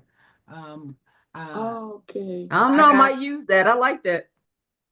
well, yeah, that's what it's come to mean. That Yeah. you know you're in a difficult situation. They just tricked you, sold you down the river, or abandoned you in that kind of way. The origin of it, though, is with people enslaved in Oh. North America when they would go from one plantation to another plantation that was a harder, harsher environment, all of it being atrocious, but going to a harsher environment, they would go literally downriver. And so the Mm. slave traders used that expression, we sold them downriver, to communicate. We sold them literally downriver and figuratively into a harder situation. So John keeps trying to escape. I'm going to sell him down the river. Mm. Oh, it has such a horrible background to it, but that might be regional because I hear it Yeah. in Jersey more than I've ever heard it out here. Mm. So now you're not going to use it, are you? Mm-mm. um, we get why we wouldn't say somebody's totally blind. And sometimes we pray this. We might want to pray, well, I'm really praying that you see God in this situation. So we'll use those physical abilities only. I'm going to say maybe you don't have to eliminate it completely from your language, but it may be impactful to instead say, I'm praying that you can perceive God, as opposed to always saying see or hear or run. But that we change the language, that it's not all about physical abilities in knowing hope or in knowing light or joy or whatever. Does that make sense? Yeah, this Yeah. one we hear a lot. We know that one. And what's the problem with this? Falling on deaf ears. Mm. It can be offensive Yeah. if somebody's experiencing, hearing issues. Mm-hmm. Absolutely. Yeah, that is those imagery that for the disability community that is offensive. Mm-hmm. We use all this imagery thinking is fine, but Right. it is disability insensitive. Yes. And it's equating not being able to hear, being deaf, Hmm? with not understanding. Right. So that's what we're meaning by it. And so yeah, offensive. You got it. Okay. So and by the way, I also sent you my notes. So my notes are connected Okay. as well. So we'll go back to that opening scenario. There you are. This is not an unfamiliar scenario. In fact, it when I was writing the trying to make up, I thought of a scenario. I thought about a massive fire we had here in the Bay Area, and chaplains literally came from the hospital, but also because it was a fire, the police chaplains were there and the fire chaplains were there. But they asked chaplains from the hospital to come so they would have more chaplains on site. And I was there as a chaplain from the hospital and literally was standing behind a family that was wanting to get news about whether or not their child was in this devastating fire, and heard the chaplain say to them, and I know they meant to comfort them. If she doesn't walk out here, because they're waiting for loved ones to walk out, right, or be carried out. If she doesn't walk out here, or they don't carry her out of here, just imagine her walking into heaven. Imagine God carrying her into heaven. Now, I know they were trying to be comforting, Mm-hmm. but in that moment, we are right there. The fire is still smoldering, and it was very poetic. But this family is wanting to see their child walk out of this building, or at least be carried out with some kind of movement, right? That Mm-hmm. image of it, but just imagine that God is carrying them to heaven, and imagine they're walking into heaven. And they kept repeating it. They kept going to different people using that same image. It was giving them comfort, but it was not comforting the people. And I remember maybe about the third or fourth time I lost track, I heard him say it. He was an older gentleman. And I said to him, I don't know that that's as helpful as you think. You might want to think about that. It might not be helpful. And someone else said, yeah. And so the two people chiming in, he was kind of like, oh, okay, well, maybe I won't. So in those devastating moments, we want to be comforting. So what would you say? You walk up to this scenario, you're the chaplain on scene, maybe you're with the fire department, maybe with the police department, maybe you're a local pastor who heard about the fire, and so you went on the scene to help. So many roles where a chaplain could show up in that situation, and the man is sitting there and you're aware. What would you say? Since now I know you all are not going to say the things that we've been looking at, what would you say? Should we ask how we can best support him at this time, or is that not comforting at all? You might ask, how can I support you at this time? How would you do it, Lisa? Just role play it right now. How would you say that? I don't know.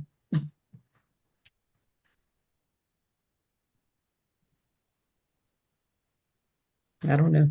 The tough I'm not situation. sure. Mhm. It is.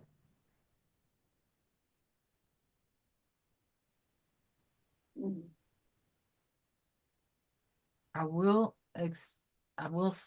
say that sometimes in tough situations, like when I've been on those kind of scenes, and you ask, how can I support you? They sometimes say things like, They want the body, they want their family back alive and all that. can you make this go away? Can you bring, Right. Okay. we're standing there, their loved ones on the ground, they've been shot, but they can't touch them because it's a crime scene. And they'll say, can you raise them from the dead? Mm. Yeah, that can be challenging, but I hear your Right. heart. Yeah, No, I'm glad that you said that. Okay. Makes sense. yeah. I might just say, may I just be here with you? Mm. Emphasizing your presence. I'm here with you. May I just be here with you? And I love that you asked. That's great. Okay. All right. And I will say too, Lisa, there have been times when I might say, how can I support you? And they may say, can you pray with me right now? Mm. Or maybe other technical things. They say, when can I touch him? When can I, So it doesn't have to always, there's multiple. So I hear you. Alice is going to ask, can I just be with you? All right. If something about being in the context also would tell you, kind of hint to you what you may or may not say. That's why it's so powerful for us to be present. Mm.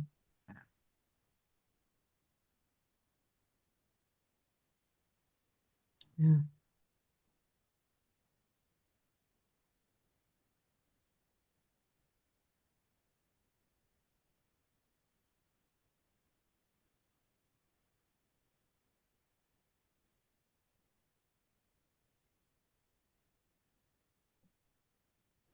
Would you automatically touch the person? A comforting Mm. on the shoulder? Probably need to ask because that's a very intense situation, you know. And anyway, I think we should ask anyway just to touch somebody, you know. All right, thank you. If there's anything I've learned in CPE, that's it. Always ask. Always ask. Okay. All right. Holding your hand, ask. Even if it's a familiar person, because this is the thing when you're in a caregiving role, it's different from being this is my friend, right? You Right. have to role play, and that's what I've learned. Even if it's somebody that you are in that moment as a caregiver, shift from this is my friend to a caregiver, and as a caregiver, you have to ask. Mm-hmm. Okay. Just like you asked, may I just be here with you? You could ask, may I touch you? May I just, yeah. Very good. I think your silence speaks to your sense of what you would do. You would be present.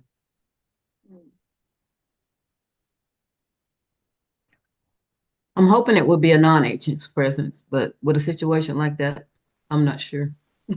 You know, your own emotions and you want to be, we can say it all day long, but until you get into that situation, Yeah, Lisa, thank you for Um, pointing out that is,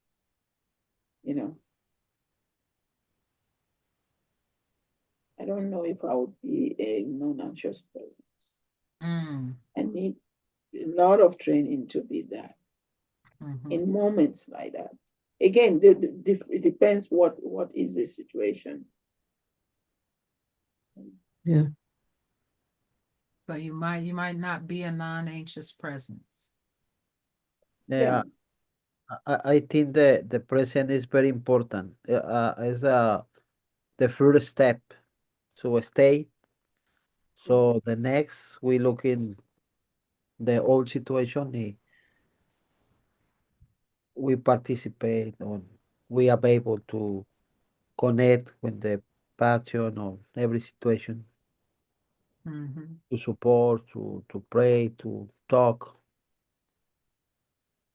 To listen, listen, listen, listen, listen. Yeah. I appreciate that as well. I might not be non-anxious, and that might be appropriate to not be non-anxious, be aware of my feelings, right? I don't have, Mhm. and I might do some things to ground myself. I might be very intentional about my breathing. Mhm. Pay attention if my shoulders are up. Just try to relax them, right? Because we're human. I want you to come in with some emotions, right? Right, I just don't right, want the right. emotions to become the center of the moment. So Right. you're absolutely right. I might not be a non-anxious presence. I might actually be a little bit anxious, and appropriately so. Okay. I've been in a funeral where the pastor cried more than the people, than the family involved. That was horrible, you know. But at the same time, and then everybody started crying. Oh my Right. goodness. But you said the pastor cried more than the people? Than the family, yeah. It was like, obviously they were friends, but he's still a pastor, you know. And then he made people start crying. That was not a that That was that not helpful? no, not at all, because that is not a chaplain. That I can, you know, because it wasn't. I mean, these are his family that have for like a week they've been crying.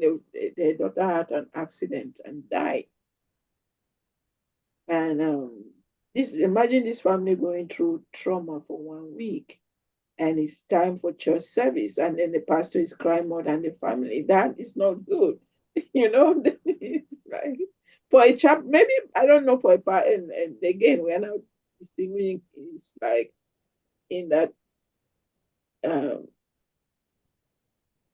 role as a care recipient or as a chaplain. I would not. I would say that wasn't good, Okay. you know,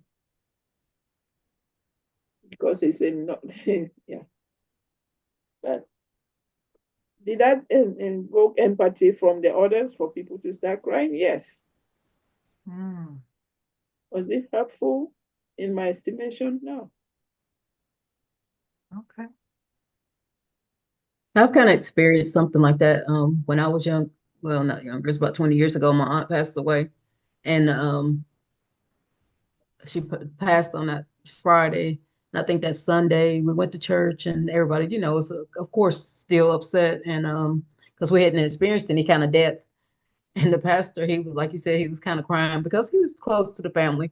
He was crying, and he was like, "We're gonna pray and we're gonna go home," and that's what we did. He closed the church out, and everybody was because he was really upset. He was up there crying. I was like, and it didn't really offend the family because they felt like he cared enough about them, you know, That's to true. be emotional and cry. But yeah, so I Yeah. don't know. I don't know. I'm sure the family too, it was like an honor for the pastor to be crying, you know. But in the context of an assessment, is that what a chaplain would do? That in that context, I'm saying no. Right. Gotcha. Mm-mm. They might do it, but it might not. It wouldn't be right, but they might do it. Well, would it be helpful? Would it be It would helpful? not be helpful. It would not You be helpful. decided it would not be helpful. I hear that. Okay. You're gonna take the attention off the family and put it on yourself. Ah, okay. That's the problem. Got it. All Yeah. right. Thank you. Well, it might be more problems with it, but that's one of them. That's one of them. Okay. No, I hear you. It's not funny, but we can't help but imagine the scenario. Yeah. Yeah. Yeah. That's why it's good to be in these classes because we learn and we can Right. discuss and see what's right and what's wrong. Well, what Um, what what might you do with your tears when you become overwhelmed and you are the chaplain or you are in the pastoral caregiver role? Um, hmm.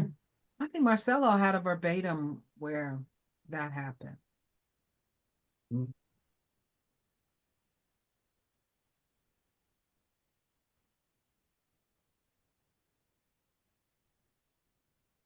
I mean, we can be emotional, but we just can't take over, right? I mean, let our grief and our sorrow take over the scene, you know.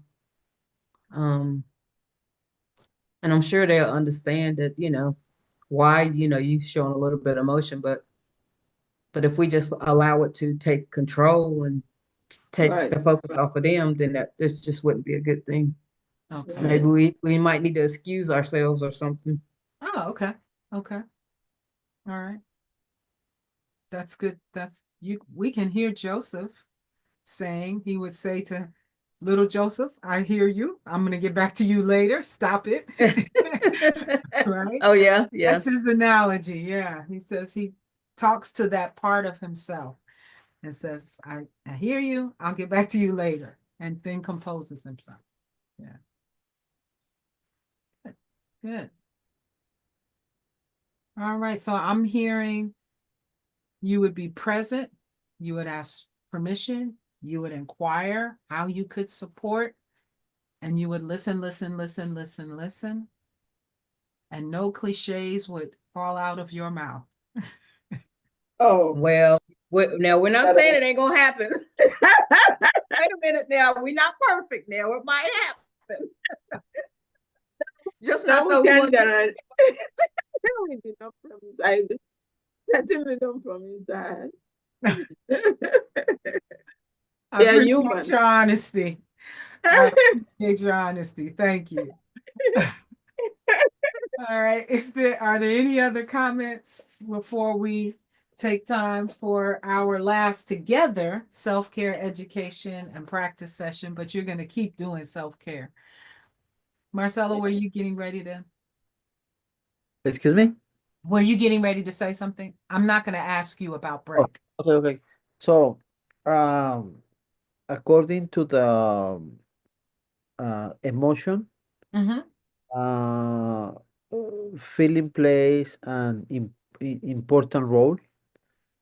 There are things we cannot control and sometimes because I stay with in funeral with family. If the family say, "Oh, are you pastor? You office to the ritual or organization to the program." Mm-hmm. So when I preach, so I'm crying because it's very close to family. But when the members to the church, it's I think it's different. But then sometimes I'm crying too. So You're crying too, and you're still able to communicate and still talking and still facilitating. yeah.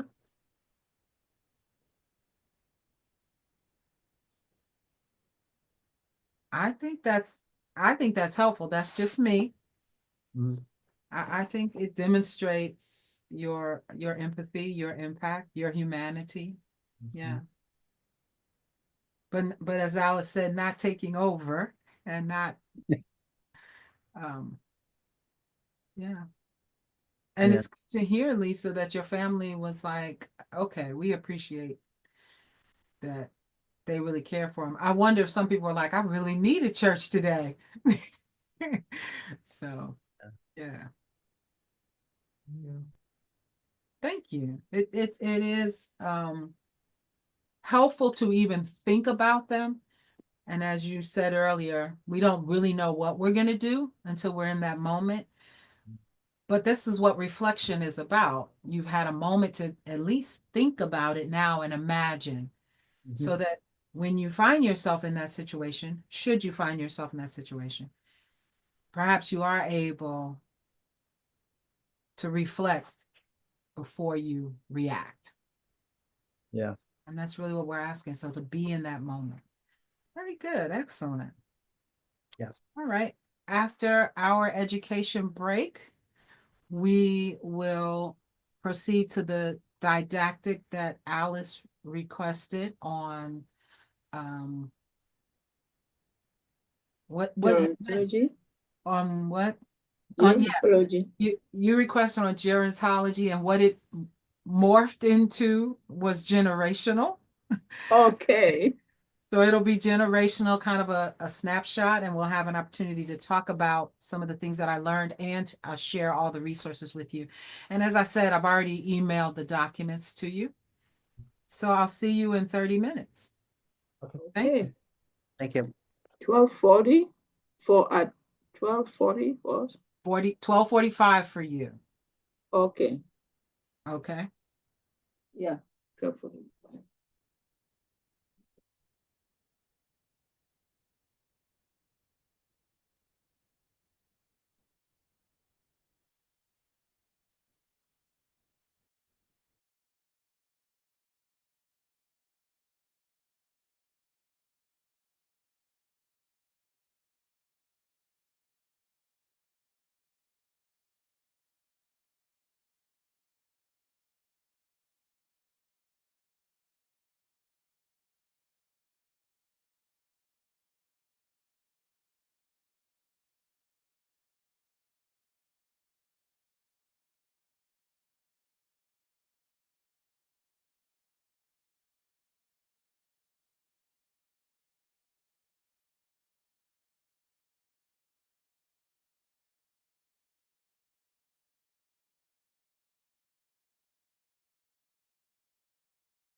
got hot, didn't you?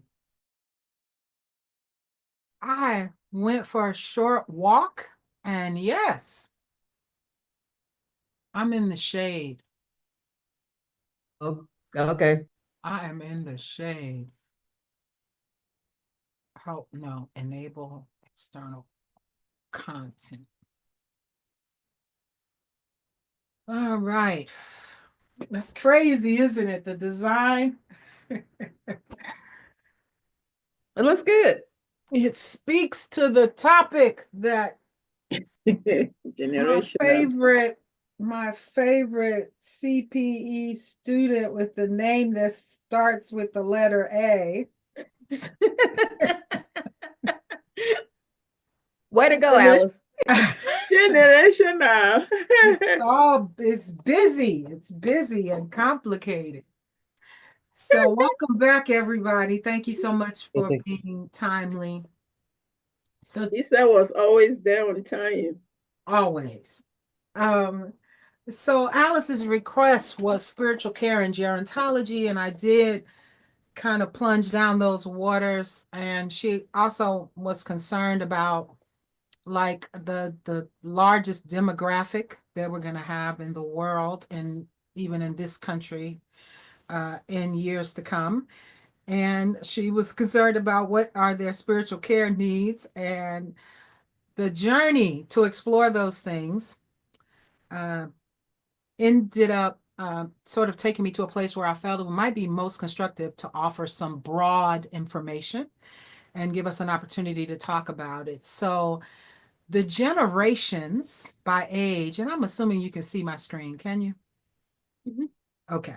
So the silent generation, those born between 1928 and 1945, are somewhere between 80 to 97 years old around now.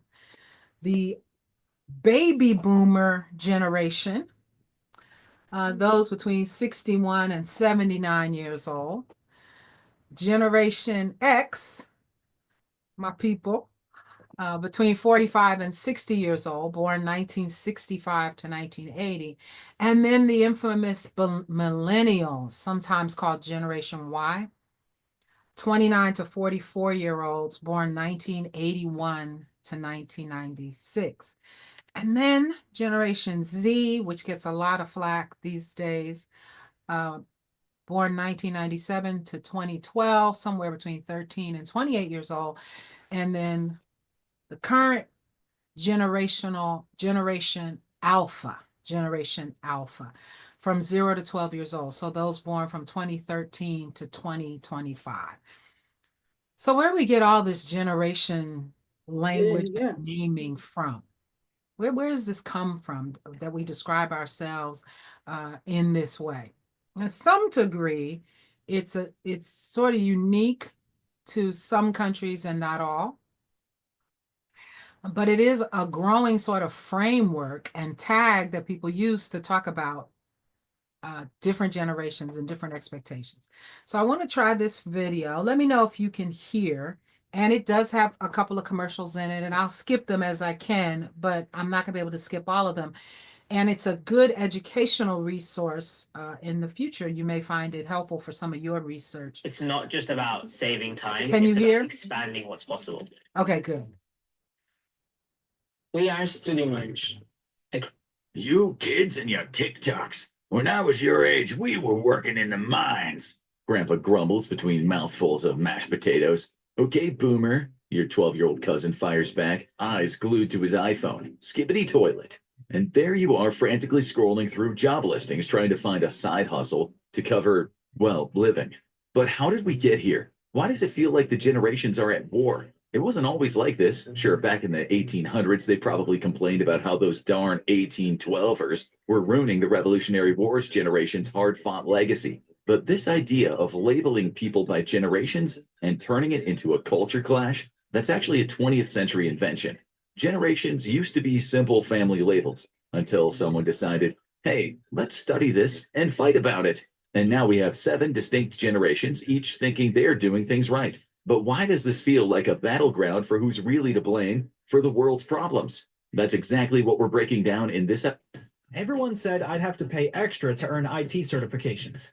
Everyone except WGU. Episode of the Infographic Show. Every generation explained. Find out exactly where you fit into this generational showdown. The greatest generation, 1901 to 1927. Before we go further with the greatest generation, one thing that can be helpful when they're talking about a generation is to see if you can think of someone you know in that generation and whether or not it resonates with your experience of that person. So they're going to take us through all 7 of the generations. And there's one more commercial. Come on, Pointer.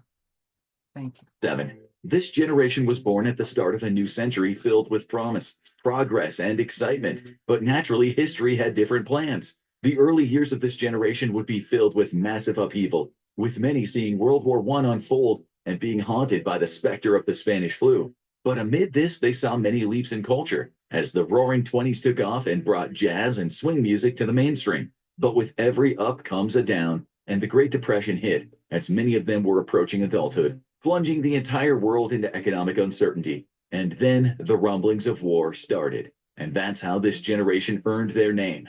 Most of this generation were fighting age when World War II broke out, and they became associated with the most iconic military triumph the United States had ever seen. Although there were many losses, they returned home. Nuts.com is a snacking utopia. We have supplier relationships from all over the world. I actually don't speak a lot of other languages. The celebrations and went on to great success in business, culture, and of course, politics. It's believed there are over 100,000 members of this generation still alive. So if you're lucky enough to know one, ask them to tell you a crazy story about the good old days. With a legacy this large, there is no surprise the next generation was sort of overshadowed. Silent generation, 1928 to 1945. The silent generation was also shaped by these world events, but not in the same way, as they grew up in a world in flux. The Depression shaped their childhood, leading to many growing up in unsettled circumstances, and the war caused wartime rationing. Many saw parents die in combat and grew up in a deeply patriotic environment. Speaking out against the government was frowned upon, and a strong sense of collectivism was encouraged. And that's how this generation got its name, because as soon as one war ended, another began. This was the first generation largely defined by the Cold War. The threat of communism was already alive. This commercial I can't skip. Alive and well in America before this generation was born. But once the Soviet Union got nukes, it was all hands on deck. The name comes from the fact that most of them were silent during the McCarthy era, keeping their heads down and maintaining a strong work ethic that had been instilled in them since childhood. That kind of low-key behavior leads to them often being forgotten as a key generation. Baby boomers, 1946 to 1964. The term baby boomers comes from the baby boom of the late 1940s and 1950s, as all the World War II veterans returned home and the economy recovered from the Depression and wartime footing. The result? A higher standard of living for Americans, a fast advance in commerce and technology, and a whole lot of woohoo. And soon the babies started coming, resulting in a massive generation of over 76 million Americans alone, making them the largest generation. And they grew up in a world that saw progress come fast. This was the age of the space race, of the civil rights movement, of Woodstock, and of Step into Wix Studio, the platform for agencies and enterprises. Kick off projects in a changes that led to what most people view as a typical American childhood. But it was also an age of uncertainty and terror. If the words duck and cover cause you to dive under the nearest table, you might just be a baby boomer. This was the era when nuclear annihilation was the clearest and most present threat, as events like the Cuban Missile Crisis brought the world to the brink.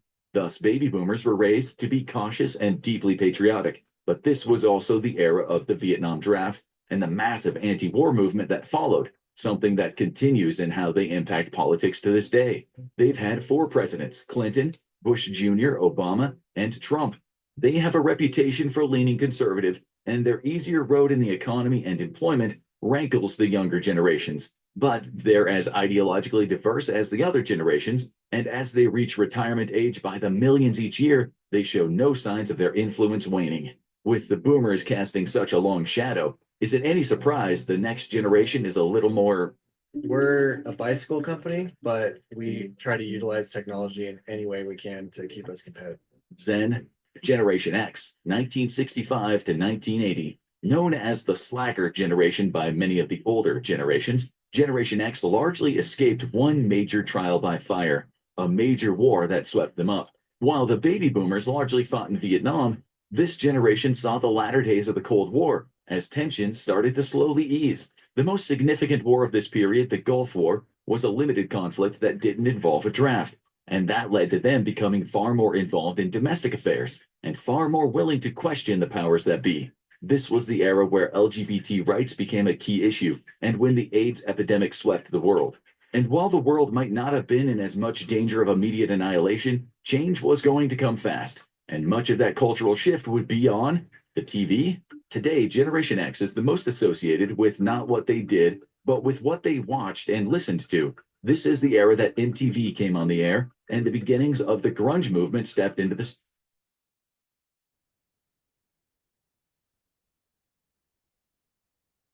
stage. It also saw a disturbing rise in kidnappings and the rise of the satanic panic, as fears shifted to the home front and parents became more protective of their kids, spelling an end to the age of free-range childhood and the beginning of helicopter parenting. Much like the silent generation, this generation is often seen as overshadowed by the one sandwiching it, and it has never had a president, even as its older members approach 60. Now it's time to shift to the kids. Wait, they're how old now?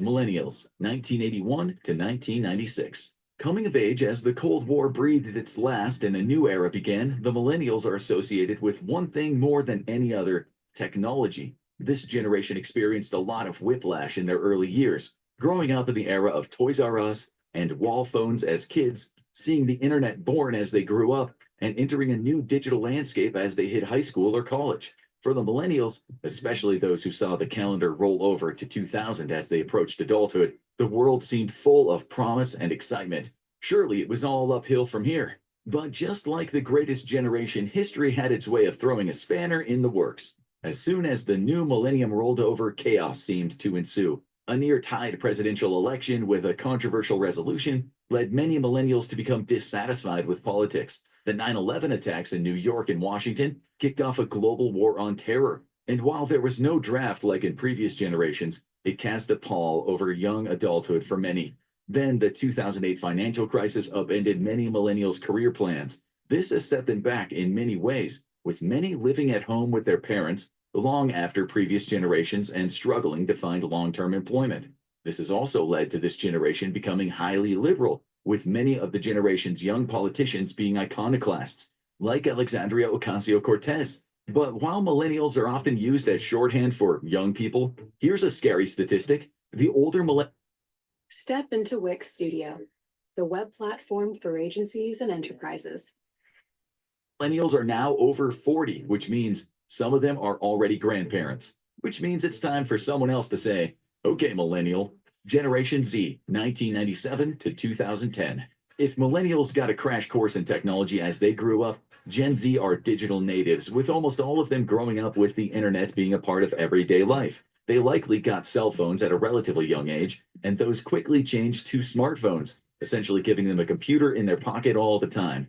When the boomers talk about kids these days will never understand, they mean this generation. The majority of Gen Z has never likely worked on a typewriter, used whiteout, or scanned a newspaper for movie listings, to which they would answer, why would we need to? But if you think that means that they've checked out of reality, think again. One thing has been clear about this generation as they get older, and it's that they are highly engaged in politics and social issues, with the internet being key in increasing their awareness. They've played a key role in the anti-war, gun control, and anti-climate change movements, but often prefer confrontational protest movements to voting and organizing in the traditional way. This has caused no shortage of headaches for older generations, but progress usually only goes one way, and it's still uncertain how they're going to impact politics around the world as they get older, which raises the question, what is the next generation going to look like?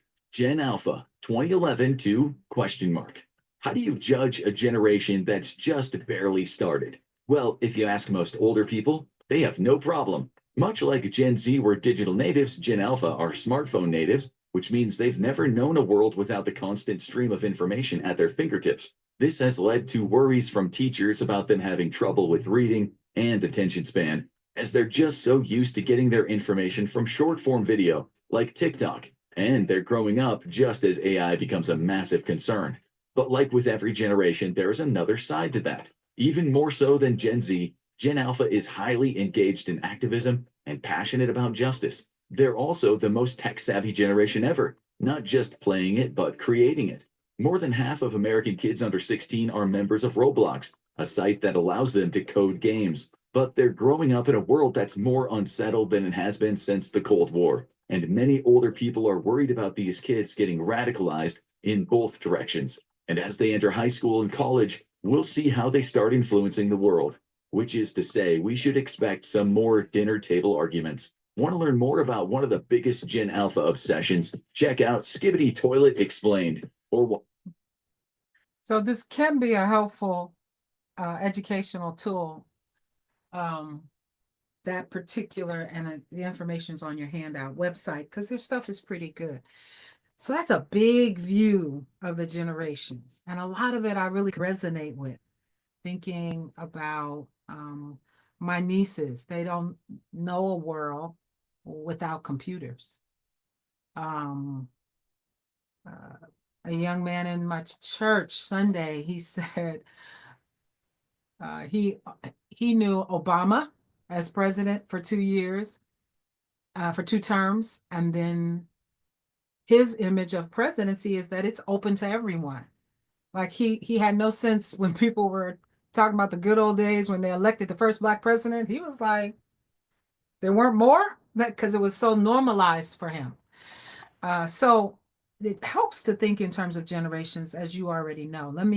Any comments before we look at the next few slides? Okay. So just an accessible big view. Let me share my screen again.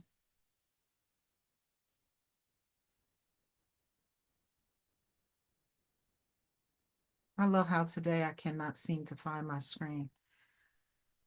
I must be getting tired. Okay, can you see my screen? Can you see? Not yet. Not yet. Mm-mm. I'm wearing out. Can't figure it out. Share. I was having hard because my kids don't know a world without iPad, iPhone, all of that. Yeah. They What have no what generation clue. are they? Alpha. Alpha. Yeah. Yeah. They do not know a world without those things. I want to know what's wrong with you. I'm telling you. Marcelo, what about your kids? They're Uh, very young. I put generation Z. Z, yes. Yeah. 13 to 28. Yeah. See, mine is Alpha and Z. Yoni is Okay. Alpha. Okay. And my older is 17, so she's Z. And so I have Alpha and Z. You have both. Gen Yeah. Z. Can you see my screen now? Yes. Oh, good. Okay. So you guys have Alpha and Z, and my nieces would be Z. Yeah. Mm. So the 2 generations that Alice invited us to focus on for the didactic today are the baby boomers and what's called the silent generation. And what I discovered was that spiritual care for both often involves addressing some deep-seated beliefs and values. Sometimes there's these existential concerns that shape kind of their historical, their cultural, their perspective of life. So here's some general stuff, just some real general stuff. And I realize I'm making generalizations. So that silent generation, that's the older generation, 1928 to 1945. Some themes I noticed, faith and tradition. Many of them were raised with structured religious practices, whatever the religion might be. So rituals, hymns, scripture, even something as simple as clergy visits are deeply comforting to them because they were raised in very structured religious experiences. Legacy and meaning making. So what's my legacy? They often reflect on life's purpose. and what they're leaving behind. And they may want reassurance that their life actually mattered, that they actually did make a difference in the world. A fear of death or afterlife, and conversations about mortality, heaven, or reunion with loved ones, is not uncommon. You know, a loved one has passed. I'm not going to see them again. What's that like? I thought the fear of death or the afterlife was not a fair description. I thought it was more curiosity, but every resource that I read kept saying there is a fear among this older generation. And again, these are generalizations. Guilt and reconciliation are spiritual themes and needs. Some may seek forgiveness for past regrets, wanting to make peace spiritually and relationally. Wanting the chaplain to be a resource to connect with loved ones who they may be, for whatever reason, estranged from. So with the silent generation in mind and these themes, faith and tradition, legacy and meaning making of life and the purpose of life, perhaps a fear of death or the afterlife, and maybe some guilt and reconciliation. Let's see if we can try a role play, and I'm going to give you the dialogue this time. So we're going to have John, who's 86 years old.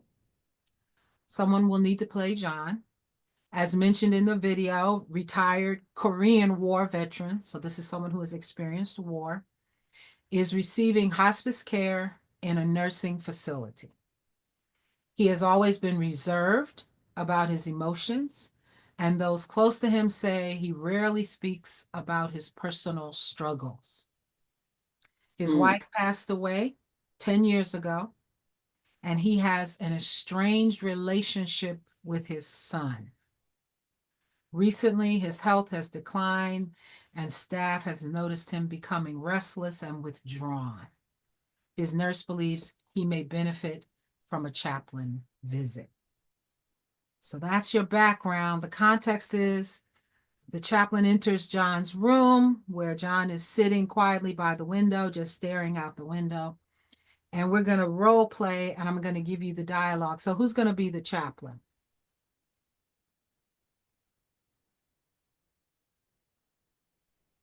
I can be the chaplain. Okay, Lisa will be the chaplain. Who's going to be John? I can be John. You'll be John. Okay. So the chaplain's approach is gentle, observant, and patient. And initially, the chaplain sits quietly for a moment, allowing some space after entering the room. And then the chaplain begins. It's a peaceful evening, John. The sunset is beautiful from here. John nods, remains quiet for a moment, then sighs. It is. I used to sit outside with my wife in the evening, just like this. With a soft smile reflected back to John. That sounds like a comforting memory. Pauses, then shakes his head, no. I wasn't always the best husband. I kept a lot to myself. An affirming presence, not rushing the moment. You carried a lot, didn't you? John nods, eyes welling up slightly, but does not fully cry. I thought being strong meant not saying too much, but I see now. Maybe I should have talked more. Gentle and non-intrusive. Sometimes strength is in carrying on. Sometimes it is a sharing what's inside, what feels important to say now. John looks out the window, silent for a while. The chaplain does not force words, simply stays present. What do you think might come next for John and the chaplain in this visit? In light of the generalizations about John's generation.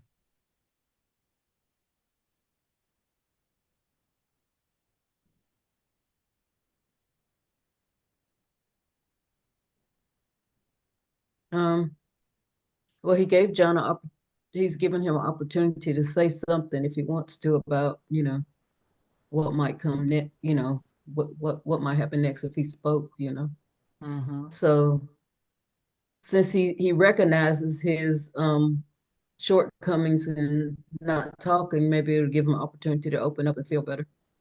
Hmm.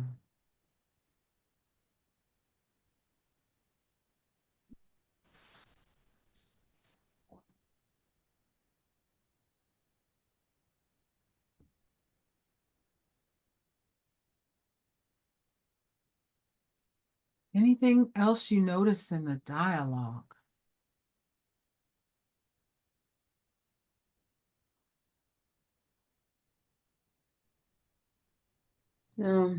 Maybe the gentleness of the chaplain. Mm-hmm. His approach seemed very gentle.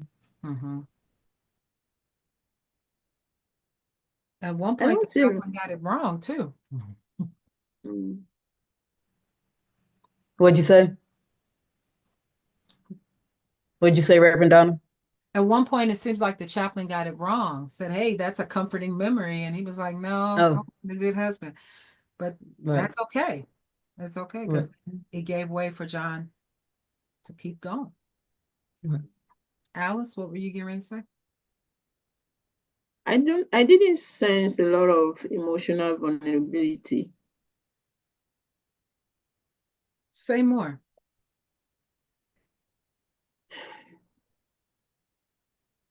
At that stage, you would think the dialogue will conversation lead to some sort of emotions there, even in the thought of remembering that wasn't really a good husband. The tone, it sounds there's lack of vulnerability there. I think also is that it's also tied to this That's right. To that generational generation. dynamics. Yeah. So the dialogue is stilted towards the way the generation's been described as not being necessarily immediately emotionally vulnerable. I think your observation is good. Yeah.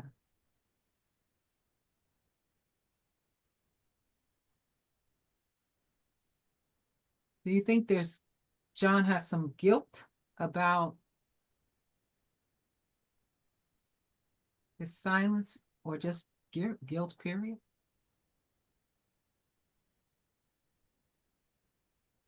I don't think so, because again, that generation, you really find people in that age group who usually think this generation, they're too emotional, they're not tough enough, right? So you can see people that age group that I know, they really think that everybody's too emotional nowadays. They need to be toughened a little bit.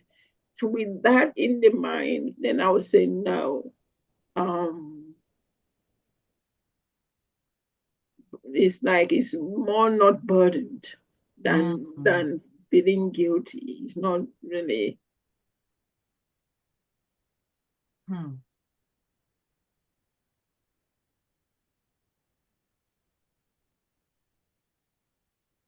What might be some of the things you would say if you can imagine yourself in that situation with John and you're the chaplain?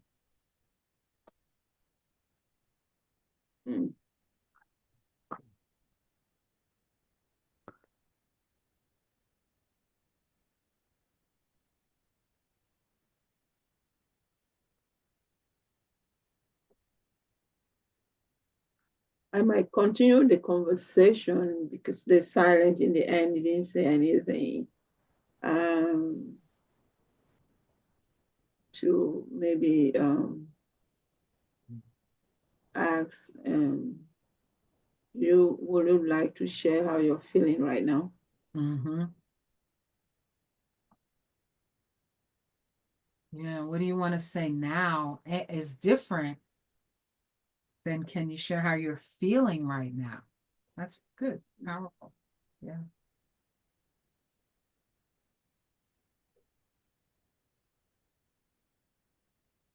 Anybody have anyone in that generation? Alice, you mentioned you have some sense of it. Mhm.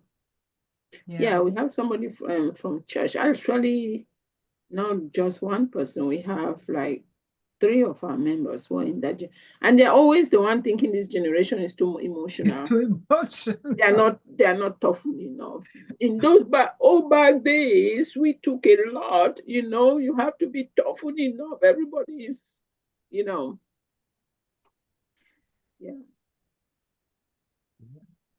My mom is.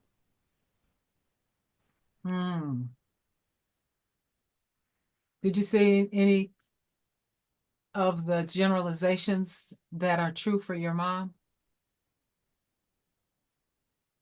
I think for my dad mostly it was, but not like being silent. My mom's not a silent person, but She in the silent generation, but she not silent. mm-mm.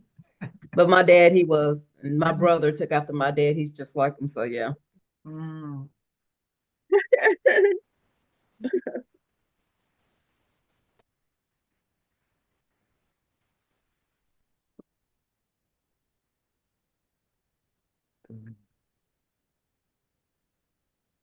So this is something that I thought might be helpful. And I'm really curious to hear, and again, you have this. I'm really curious to hear your thoughts, your take on this. I'm gonna look at generations, Alice, in a hospital setting, in a church setting, in a prison, and then with immigration. So those are particularly people who are undocumented immigrants, and what might be some generalizations that might be helpful for us. I think this is the slide.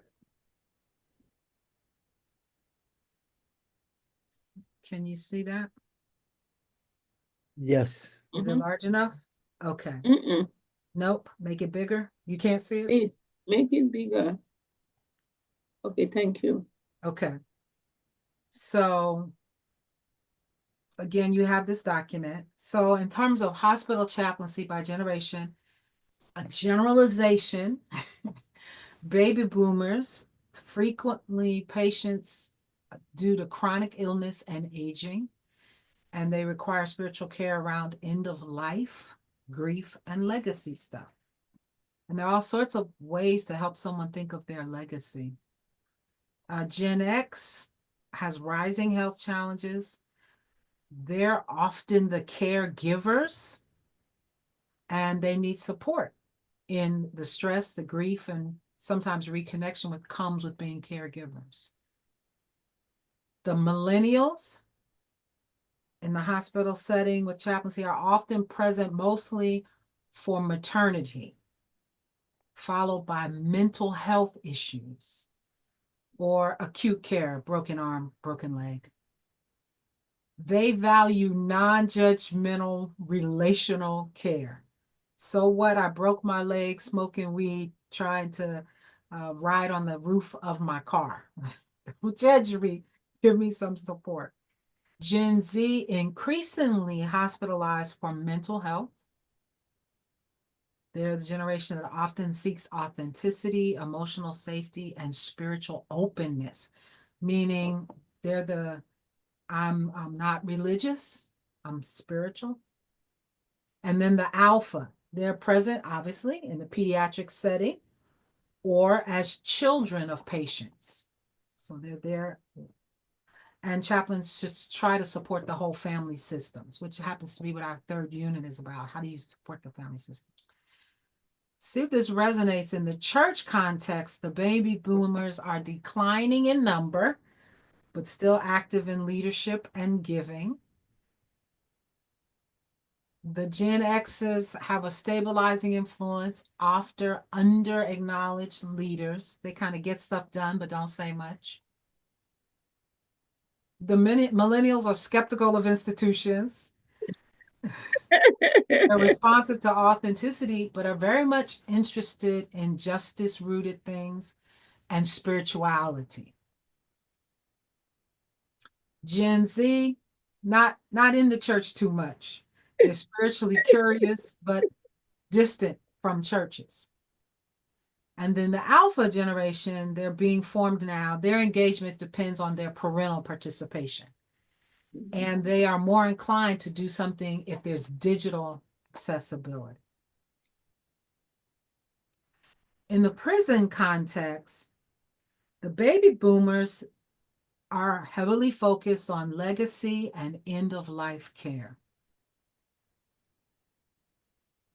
Gen X, grief, long-term trauma, longing for spiritual stability.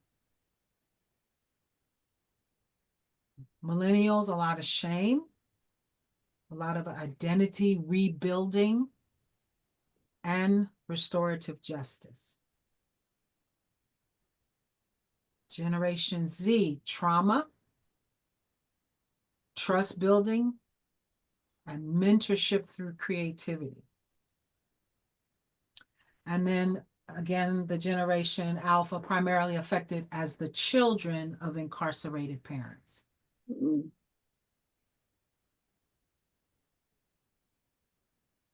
And then some of the pastoral strategies by generation in prisons. So for boomers, a lot of life review, a lot of reconciliation, a lot of hospital spiritual support. They're that older generation. They're trying to make sense out of the end of their life. Gen X, structured spiritual practices and mentorship roles. A lot of Gen X's form musical groups, believe it or not, in the prison context. Millennials, creative engagement, parenting groups, purpose exploration. And the Gen Z, again, trauma-informed care, storytelling, trust-based presence, because they are primarily affected as children, too, of incarcerated. So for undocumented immigrants, some of the spiritual themes: fear, grief, identity loss, and they have strong faith traditions. In hospitals, fear-based delay in care. So they're going to come in a situation that has deteriorated significantly and they're very afraid. There'll be potential for language barriers, a need for advocacy and non-judgmental care. In the detention context, trauma, dislocation, spiritual disorientation, and chaplaincy must offer dignity and presence. And we have so many things that we have seen recently in our media that just sort of reinforces that. In churches are often a sanctuary and a community building place for immigrants, and chaplains could foster belonging without legal judgment. So, and community, visible in times of crisis, and chaplains could stand with and bear witness, which is, my church is a sanctuary church. And so it's a lot of that standing with. So again, here's some resources listed at the end of that document that I already sent you. Some powerful things to just kind of keep in mind as you're thinking about, again, the generations, knowing that it's generalizations. It's generalizations, not ultimately for all of it. We have to almost be in the context to begin to imagine how we might offer care. So just in broad sweeps, again, this is for the immigration population, thinking about chronic fear, living with chronic fear. What does that mean? Of deportation, separation, detection, just living with chronic fear. Grief and displacement, invisibility, strong personal faith, often a vital survival mechanism. Mistrust of institutions, again, shaped by trauma, by racism, by systemic injustice. In the hospitals, the chaplain's presence you get to be that non-judgmental presence, sort of help avoid legal inquiries. Legal inquiries can be like, what's your real name or your given name? You sort of avoid those things. When did you get here? Might sound like an innocent question, but actually not helpful. Offer spiritual rituals or prayer familiar to their background. They don't have to be familiar to yours. You can ask, what are traditions and backgrounds? Support interpreters and cultural mediators to reduce isolation. Even if you speak a little bit of the language or you are adept at using technology to translate, it's important to also, and the law requires, that in a healthcare setting and in a legal setting, that you have access to interpreters. It's helpful to use that support. Help navigate grief with family. In detention centers, trauma-informed care. I think the rest of those are lamenting, storytelling. They're powerful in all stages. In church settings, encourage, if you so choose to, churches to offer sanctuary community building programs. Themes of justice, belonging. Again, avoid making legal status the focus of pastoral care. Not that it can't be a part of it at all, but the encouragement is for it to not be the sole focus. And then the other piece is advocacy. And again, there's a bibliography. So just let's have some time for some conversation. Just thinking about those generalizations of the generations. I do have another role play, but we don't, I'm not pressed for us to do it, and it's in your things. It's up to us, up to you as a group, rather, if you want to do it. But just thinking about some of the general aspects of care that you as a chaplain can be mindful of as you're attending to different generations. And I'll share this one experience with the power of legacy with an older gentleman. At the time, he was 101. He was in the hospital. There was quite a bit of energy around just his presence because he was 101.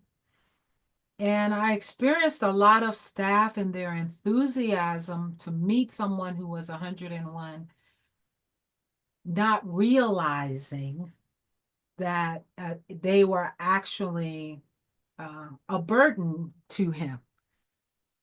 Often coming by, I want to shake the hand of somebody who's 101 and saying things like, you've seen a lot. And he's like, well, all of these things, the things they were saying were true, but it actually almost moved him into kind of a celebrity status. And it wasn't until a little bit further in his visit, like maybe around the 4th or so day, that I just thought to ask him the question of how was he handling and all of kind of the energy around his presence. There was even a media person who wanted to come and interview him. And he just, from his soft-spoken self to an elevated volume, said, I hate it. I hate it. I hate it.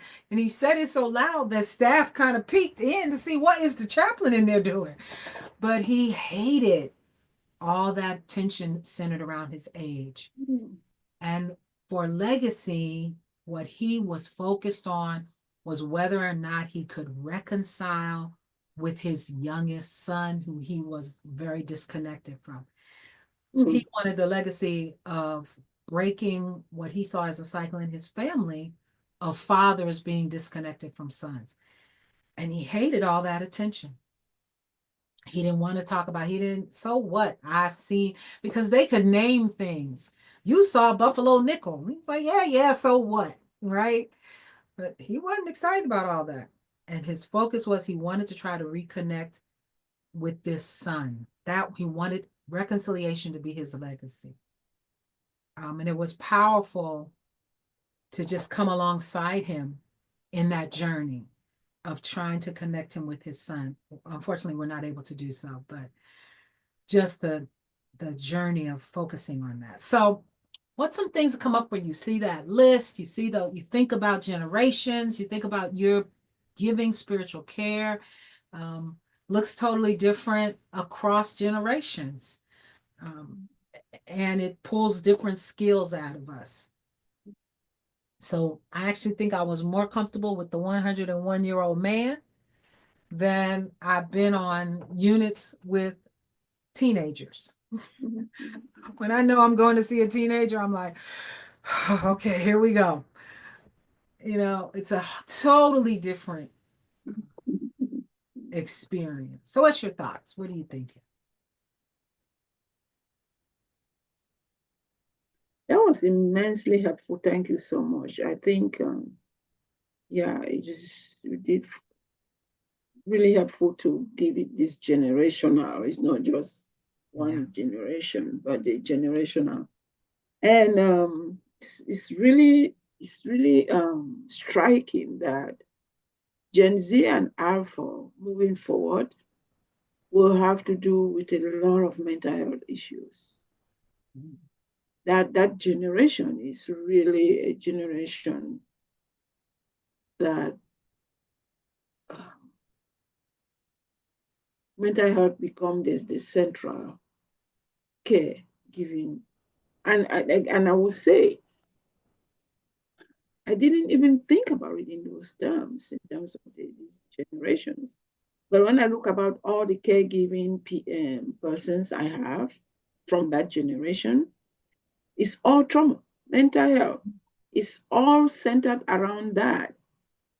That you come out from, that is very weighty caregiving sessions, which is just so deep. And the fluctuation they have, is today they are good, tomorrow they are not good. Today they want med, tomorrow they don't want med.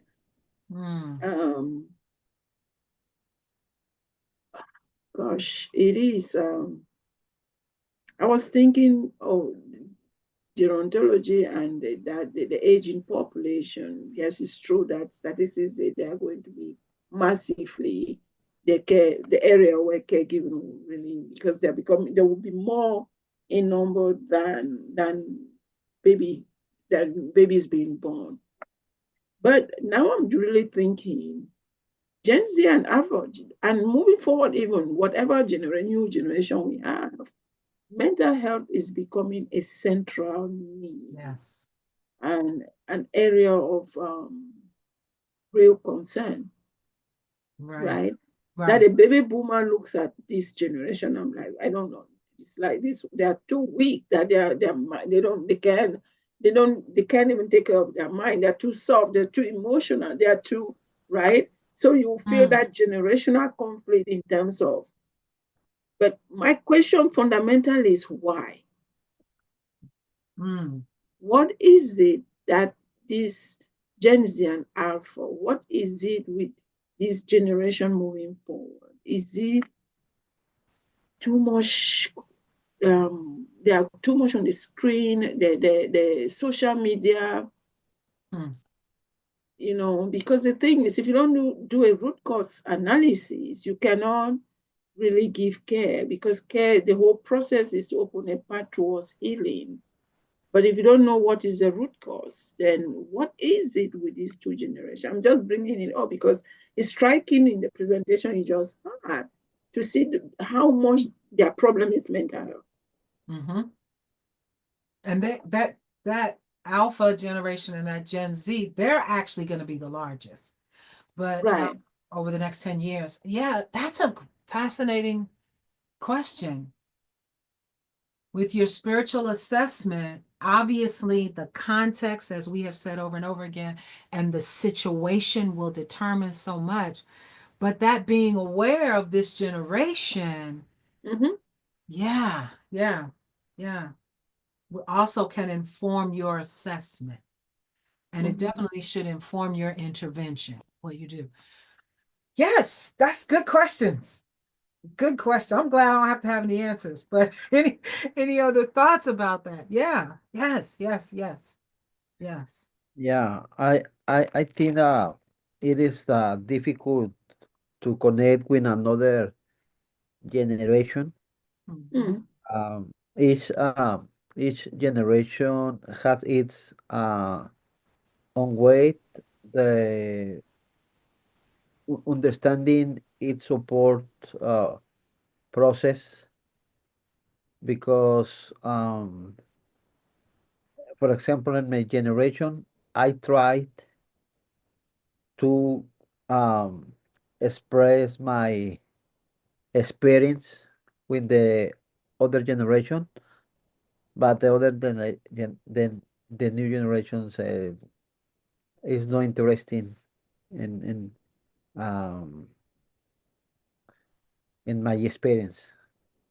So I try to um uh, show out to the what is the best for the new generation, but sometimes the new generation don't follow to our experience.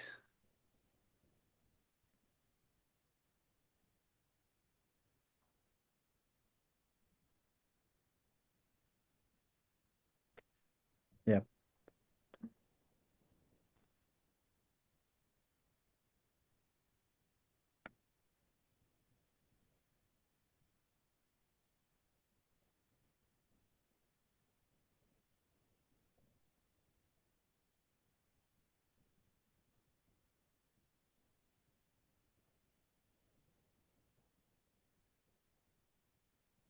Okay.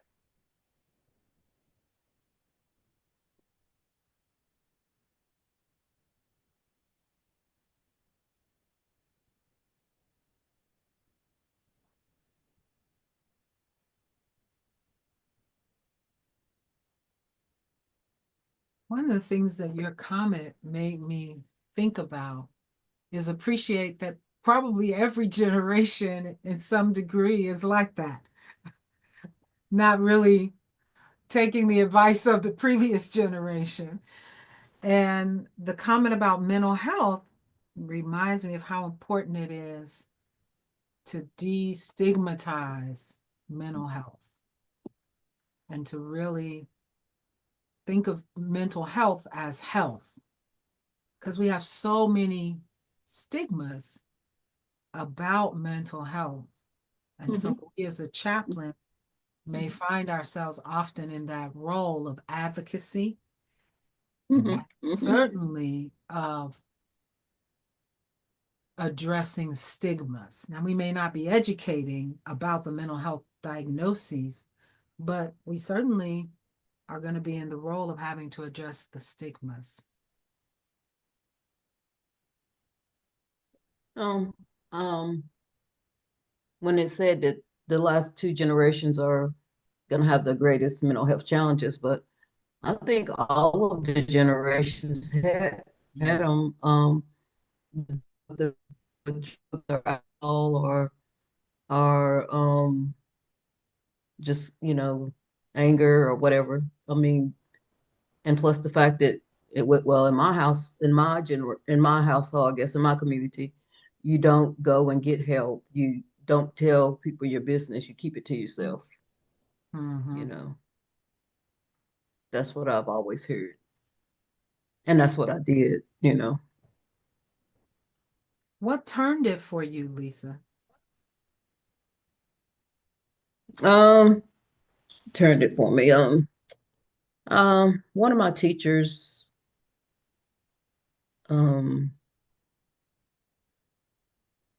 something triggered me in class. It was I forgot even what it was, but she's like, I think you really need to go seek get some therapy or whatever. And I was like, nah, we don't do that. That's not what you're supposed to do. You're supposed to keep it to yourself, blah, blah, blah. She's like, no, that's just, that's not something you should do. You're supposed to go get help, or you're not gonna ever get better if you don't go get help or whatever. And so I did, and it eventually served its purpose for me, And I was like, oh, this works, So I was encouraging everybody, oh, get some help, go get some help, go get some therapy. But yeah, that changed in that class. It was, I think it was 2007. I was in getting my associate's degree in human services. So, yeah. So the instruction from the silent generation was be silent. Exactly. Don't go, yeah.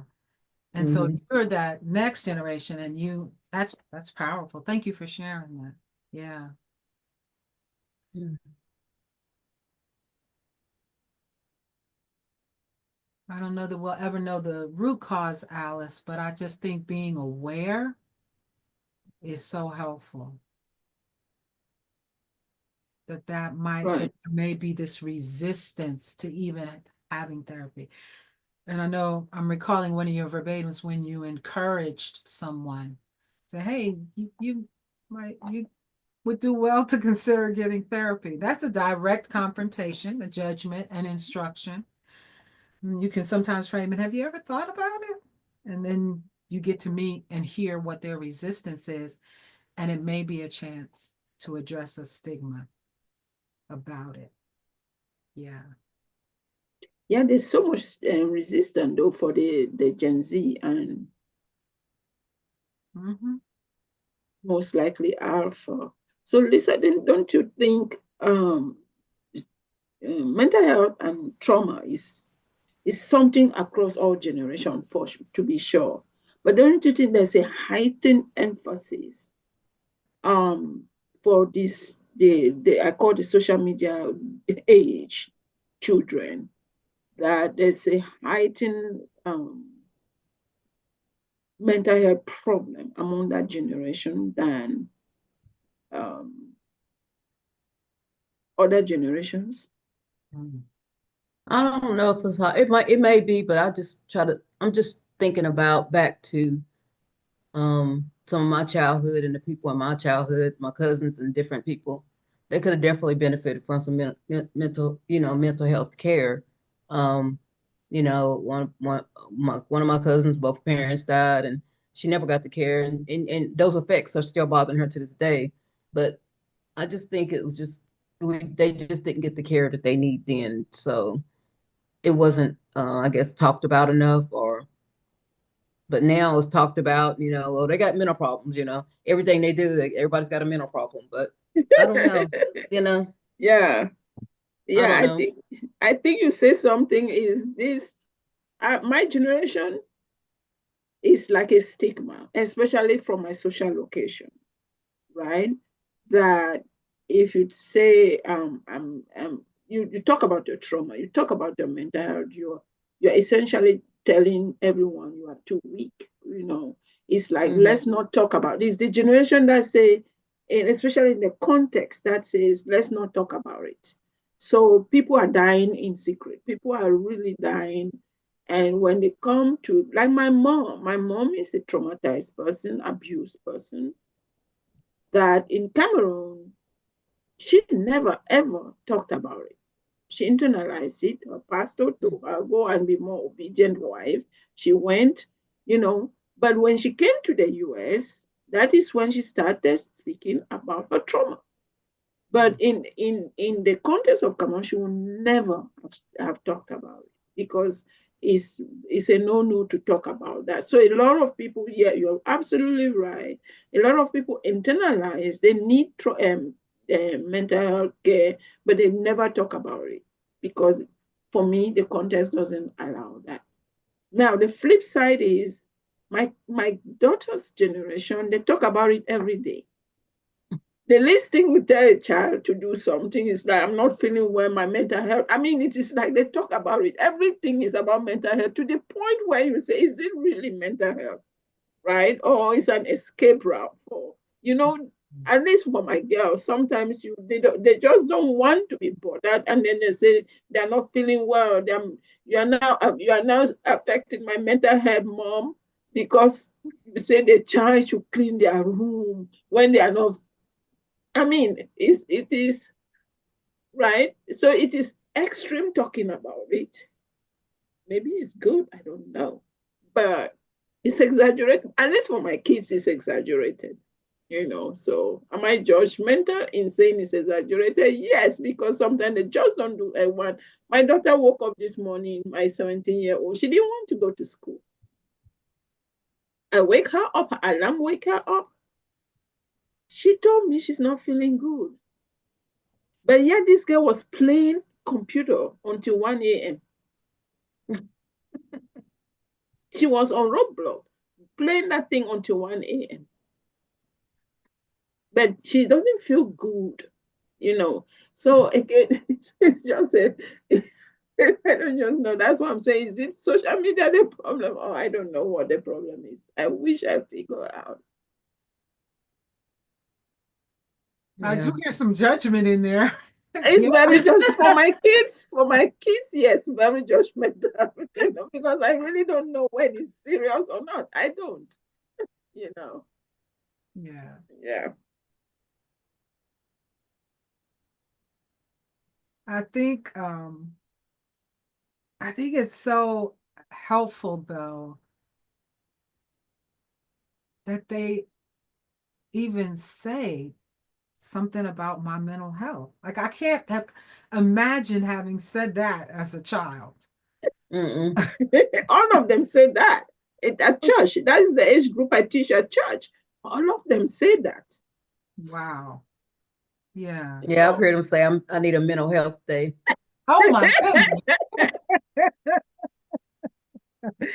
You better take your mental health butt to school. Go and get out of here. See, we're gonna have some cliches here in a minute. Take your mental health butt to school. That's gonna be one.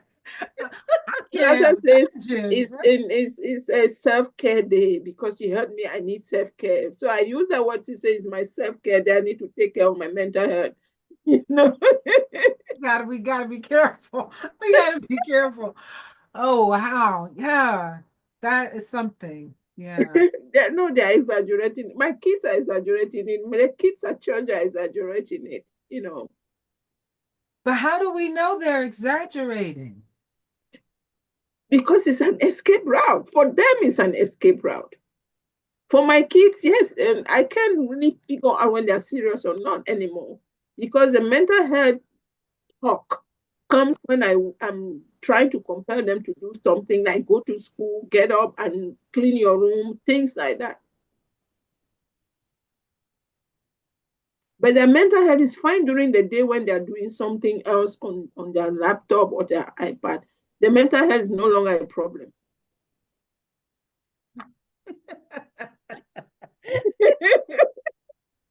It's situational, huh?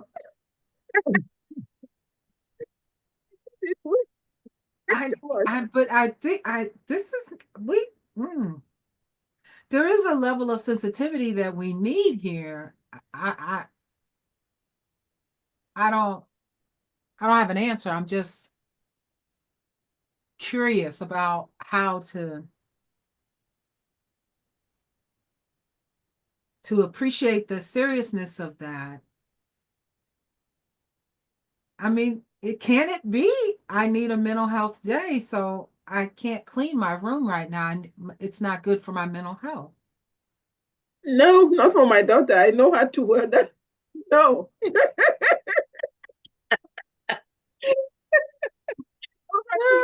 No, it's just been lazy. No.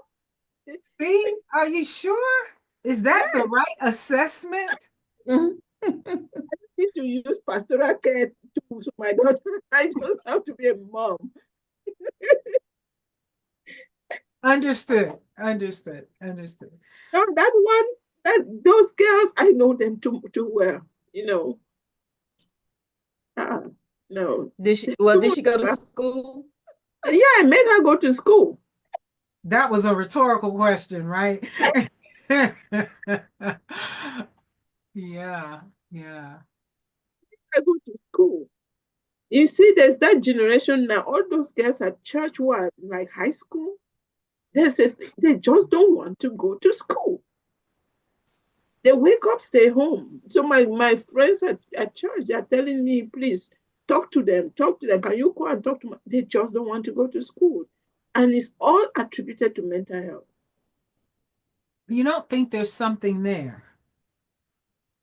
It's a generation that they don't care to go to school. Okay, well, I have to add that to that generation, and they don't care to go to school. Right. Some of them do, but I mean the massive rate of these kids absenting from school. I went to the school board and school site council, school site council, the one that parents go, and one of that meeting was also about the high school kids, especially 11th graders and 12th graders. They don't want to go to school. Massive rate of absence from that group. Yeah, I have a like when I mentored at the high school, I noticed that I mean that they miss a lot of days. The high schools miss a lot of days. It, I don't know what the answer is or what the solution is. And maybe it's the fact that it's overwhelming for them to be in the presence of others. Who knows? I don't know. It was always overwhelming for me, you know. So we don't know, you know. It takes a lot of energy sometimes to be around people, you know. My No, I think- 17-year-old is true. Yeah, She is I think that's- she doesn't talk much, my 17-year-old. She doesn't talk much. And she would rather, that's why she wants to do cybersecurity, because she said, Mom, then I don't have to work with people. Yeah. You know, but that also is a sign of problem for me though. Anyway. And you're both pointing out the way in which them always having had technology and Right. the ideas, the way in which technology has sometimes replaced those human relationships. Yes. And so the skill set might not be there. And as you point out, Lisa, it's already exhausting to be with people. And if you add, you don't have a lot of practice at it, but you have far more practice engaging with artificial intelligence, be it a game, a video, or whatever. It makes sense. And so then you have a whole nother level of engagement when you add other things to that, like the language of my mental health. So there's something there. Maybe it is a kind of dis-ease that might not fairly be labeled as mental health, as in you can diagnose them with something, but there is a kind of a social dis-ease. They're not comfortable. Yeah. Maybe they just don't know how to articulate it, you know. They just, you know. Well, they are. I need a mental health day. I mean that to say that, I mean to say what exactly it is, that's, you know. Right. But yeah. Yeah, I think you're right. They may not label it that way, and what I'm saying may not be right either, but there is this sense of dis-ease with people, and certainly that would transition into school and right. church. And it's I wasn't saying that was wrong or anything. No, I wasn't saying that. Yeah. No, I not at all. I was agreeing with that. That Yeah. it is that sense of disease. Yeah. Mm-hmm. And I think back about your interaction with those children that, you know, I thought was so powerful, that you saw them. You didn't just ignore them at the store. You were like, no, I see you, and I'm going to interact with you. I'm going to affirm you. And you told them, and stay in school. Right. Stay in school there. Stay in school. Wow. So if you add that you're already not all that as comfortable with interactions with people, and then your interactions with people are laden with racism or some other kind of injustice, and then we wonder why you don't want to be present or why you check out. I mean, right. That's kind of the same thing to do, because you're learning this world really isn't safe for you. Right. Wow. And I don't know, I was at McDonald's maybe a couple of days, well, it might have been last week, but it was a young guy, and he was he couldn't have been no more than 18 or something, but he was like standing a little bit in front of me, and no, he was standing beside me, because I said, go ahead and get what you need. He's like, no, I'm just gonna get water. I just want water. And And he was just kind of shrinking himself back, real small. And I was like, and I kind of got close to him. I was like, "Are you hungry? Do you want something to eat?" I didn't want to embarrass him or anything. He's like, "Yeah, I'm really hungry." And so, I bought his food. I bought it separate so he can have his own ticket, so he can have his own dignity and get his stuff and not nobody, judge him or anything. But he just looked like no hope. You know what I mean? No hope. Mm. Um, and I don't know if he might be American Chinese or something. He was something like that. But you can just kind of sense things in people, feel their pain and their emotions, and I don't know. So what's happening to that generation?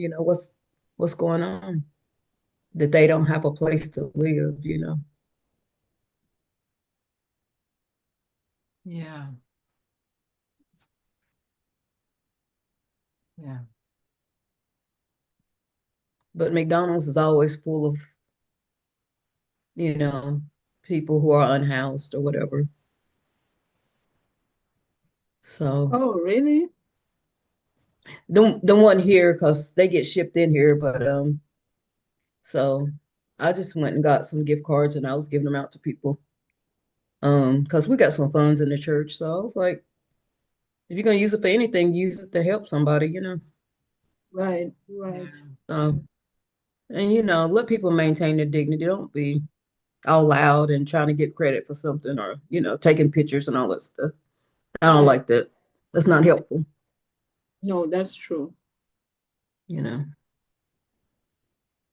It kind of drains me though, because emotionally it drains me. To witness that generation, to have that experience, what's the draining part? Um, just because so many people are in need and because the other girl that was there, she was kind of young too. And she wanted the reason I knew she was too, because she wanted that water as well, and I was like, well, something's going on. And she had a backpack, and I figured both of them were, but they weren't together. But um, it's just draining, just the fact that they don't have any kind of connection where they can get on their feet and have a life, a sustainable life. And our county's kind of poor county, so it's not a lot of housing and things going on. So I don't know. I guess I think about it too much and it bothers me. And it can zap your energy trying to think of ways how can you help. Yeah. And sometimes they don't want help, because one young girl told me, no, I don't. Only thing I want is a tent and a sleeping bag. That's all I want. It's like, okay. So, and she was probably about 20. So I don't know.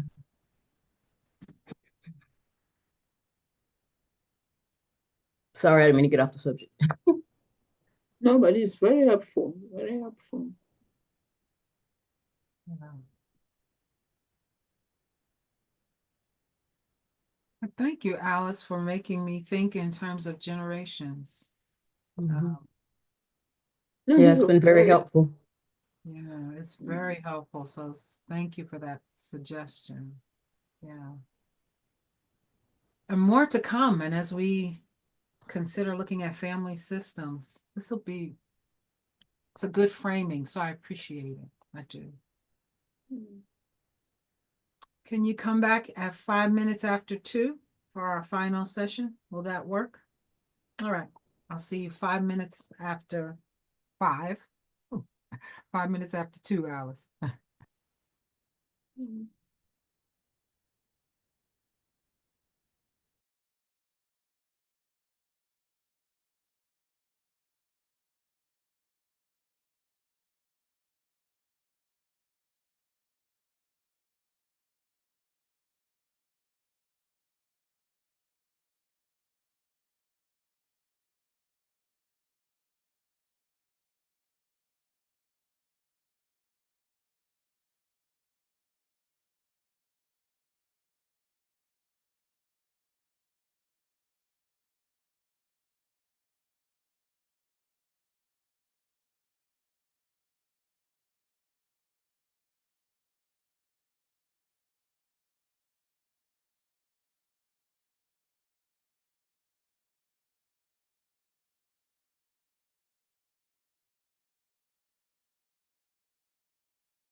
Till the end.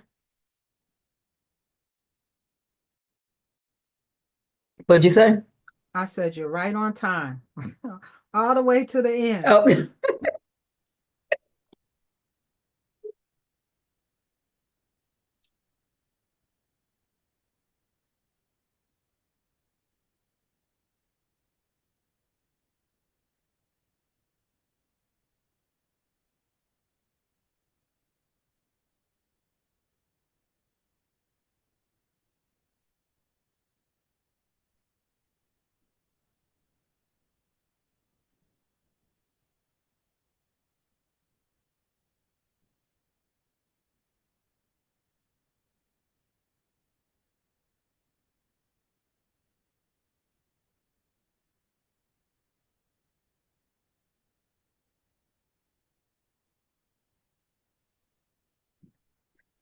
Apologize. I had a colleague come and knock my door for something.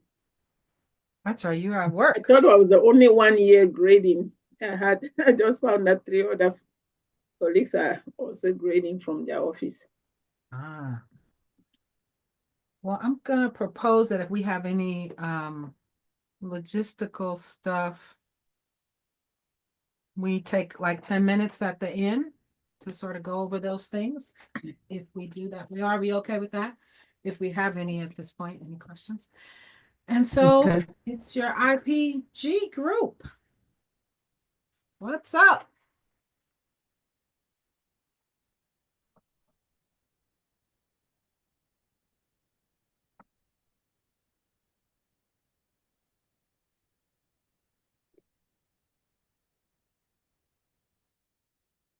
I want to claim space to just say deep gratitude again for the group. As I said, honestly, I thought it was a gift. It's good to be in a safe, very uplifting, constructive, mutually upbuilding group.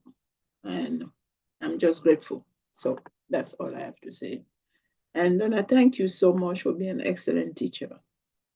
You made the whole difference for that. And I'm grateful that next semester we're having you still. I hope I have you from all my 4 units.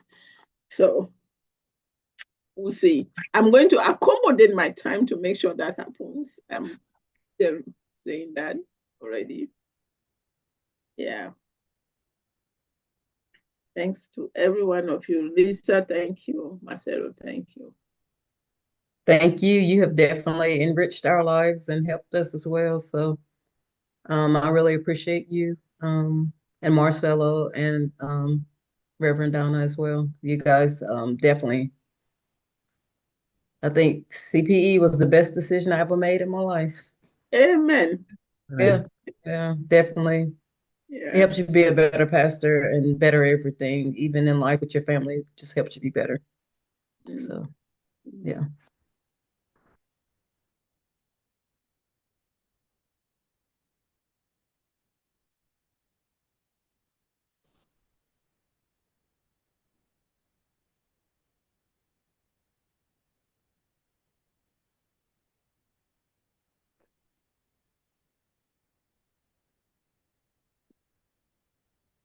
For me, once again, I want to thank you for the opportunity to be in this wonderful group and learn from each for Reverend Donna, for Lisa and Alice. Thank you. See you in September. In September, I try to um, enroll to English class for um, uh, connect more with my skills. So thank you again. Thanks, Marcelo. Thank you, Marcelo. Welcome.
I have a question for the uh, Wednesday 14, the graduation. It is there an agenda or program? Yes, it's on your syllabus. So you'll have the graduation, which will entail of each of you being called by name. Congratulate you on the completion of your unit. Inviting you to share your image. So each of you will take over the Zoom screen in the meeting and share your image for your journey. Just as you did here is fine. And then you'll be taken to the exit interview and the educators leave and the board takes over and does exit interviews. And it'll be done, the graduation is 1 hour with a slight break, and then the exit interviews are 1 hour. So it's just 1 to 3. Okay. Well, Lisa, your time. 1 to 3 Pacific Standard Time.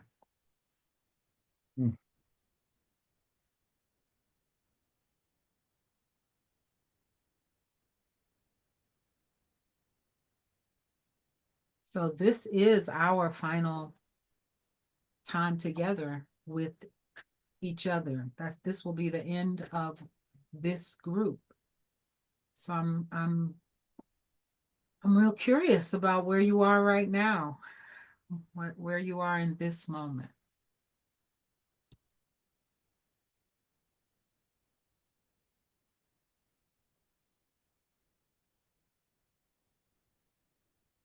I think change is hard, and like Alice said, you don't want to get a group where you're not connected with everybody, and you always have that feeling that, you don't know until it happens, but it could happen, but hopefully we'll have a good group next, this summer. We'll have another good group and we can connect and get along, you know what I mean? I've heard a couple of people say that they've had some, terrible times in their CPE groups, and I don't want that. Yeah. I would probably have to check out if, I don't like a lot of stuff like that, but we'll see.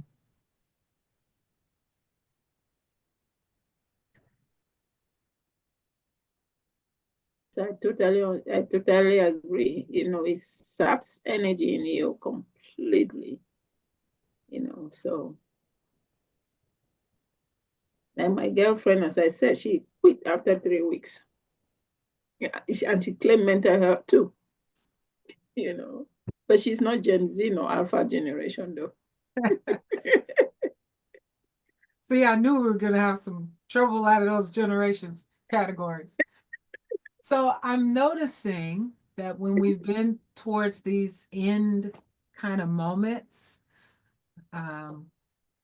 we talk about the future, the next group, or we may say something about the past, whether it's someone else's past. So where are you right now? Where are you right now? Sometimes I feel like if I say something, it's just like you're just complaining, you know what I mean? It's a safe space. Besides, this is the end of it. Go ahead and take a chance and complain or whatever. It will be no more after today. This is it. Yeah. I'll claim a few minutes, but I think I'm good. I was texting my son last night to see how he was doing. We text all the time, and maybe call once a week, or whatever. And my son is just he doesn't share information.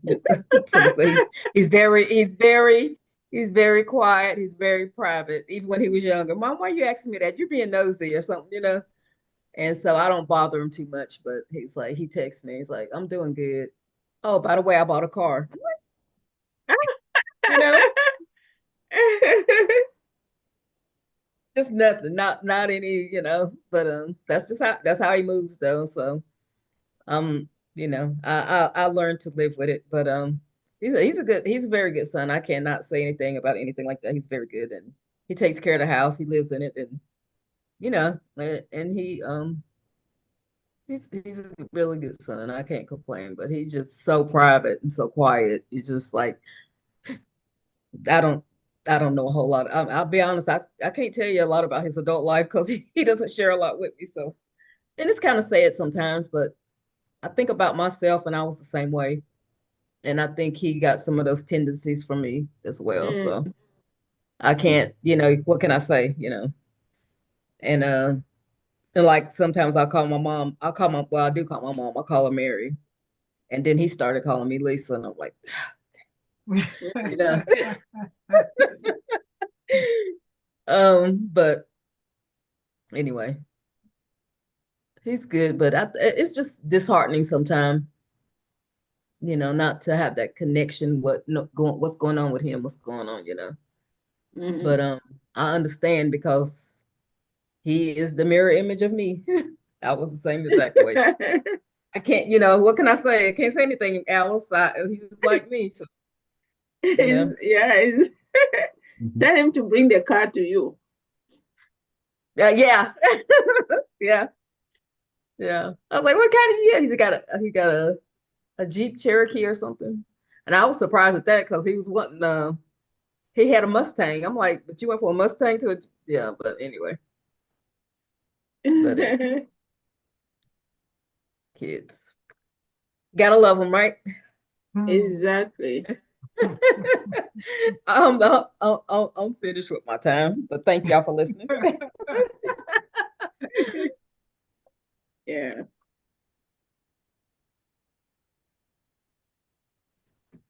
I'm just glad to be done and have how long a break do we have even? 21 days, I think. Is it 21 days? No, is that too many days? 2 weeks. 2 weeks. 2 weeks. Oh, 14 days then. Well, then we have the 3 days of orientation. Then we still have a couple more days off, right? After the Yes. orientation, right? We the group that I'm facilitating does. Everybody else doesn't, so we don't have to advertise. But yeah. Got you guys. Yeah. But Okay. yes, so we'll start with orientation, and then we have an interesting assignment for the first week after that. Okay. Now, what time is that? My time is orientation. What time is that for me? I want to answer your question, and I want to note that I offered for our structure that we would do logistics at about 10 minutes before we were Okay. and that we slipped into logistics. Okay, that's right. Sorry. So that's okay. So let me just one more time bring us back to this moment. And thank you both for claiming some time and the awkwardness of it. This is it, guys. This is it. Yeah. So yeah, I'm a little sad. I'm a little sad. I'm aware that I'm gonna miss the group. Although individuals will come back, and I'm glad about that. And I'm glad for Marcelo and all of his plans. But I do have some sadness. Yeah. I want to sing that cool. What's that they're not Kool in the Gang. Maybe no, it's in that group. It's so hard to say goodbye. They're another group. It's not Kool in the Gang. Boys to Men or something like that. Yeah. So yeah, I do feel like we're in a goodbye place. And when I click in meeting, it's over. Wait, we don't have weekly reflection anymore? No. Oh, great. I don't have to do it tomorrow. Thank you, Lord.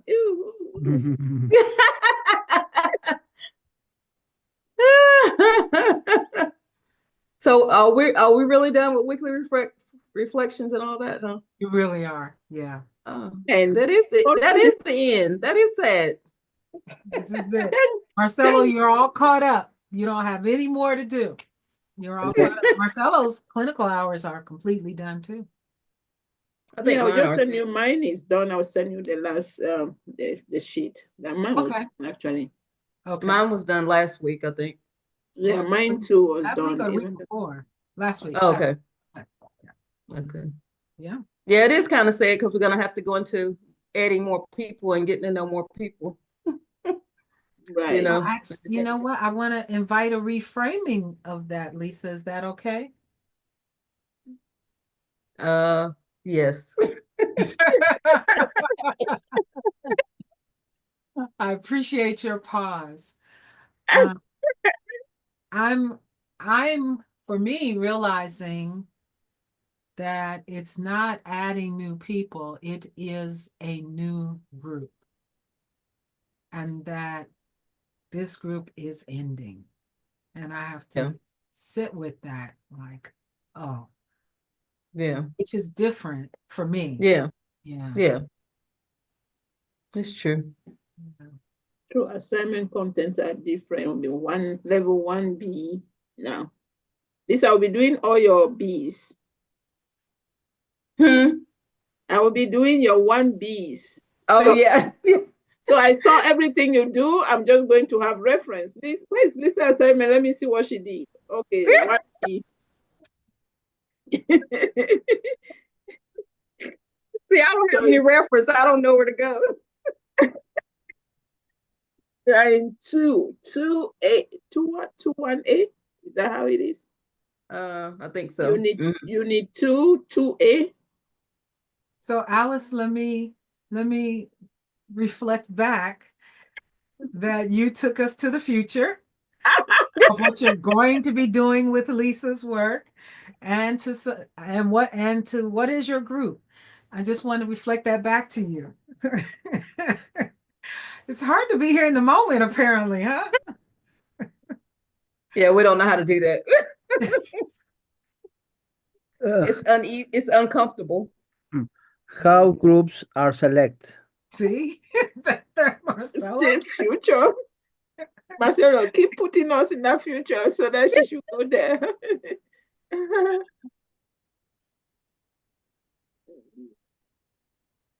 And that's such an easy question, Marcelo.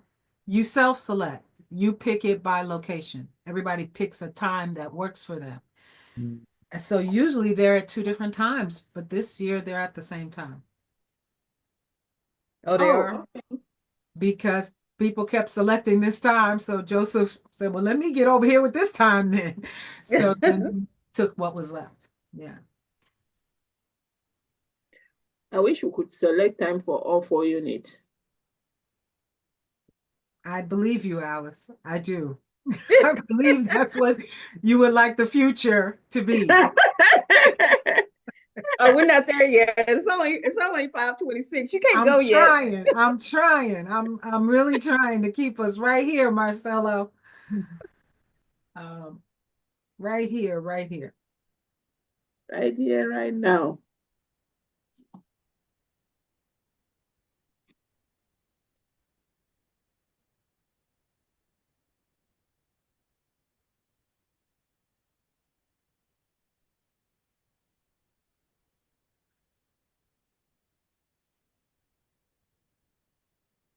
See, we don't have anything to say right now.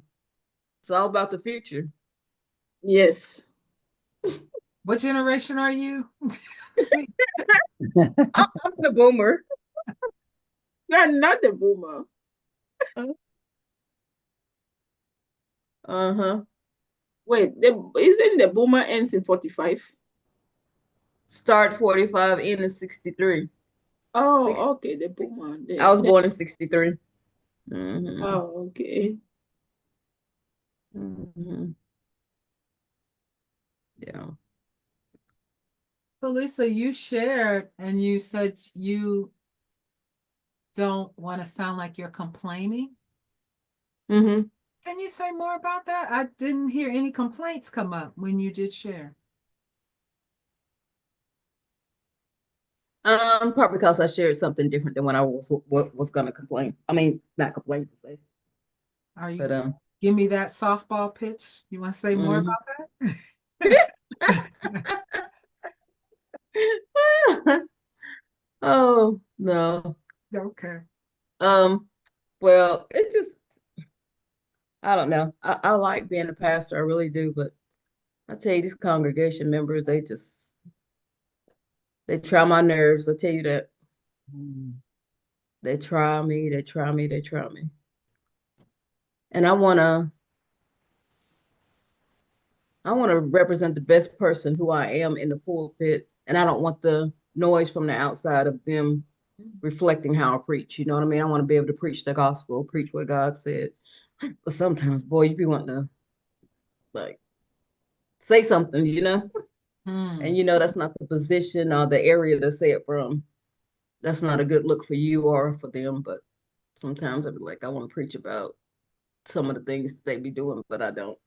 I want to, but Lord help me. It's just like, do you get it? Do you get it? Do you get it? Or what? I don't know.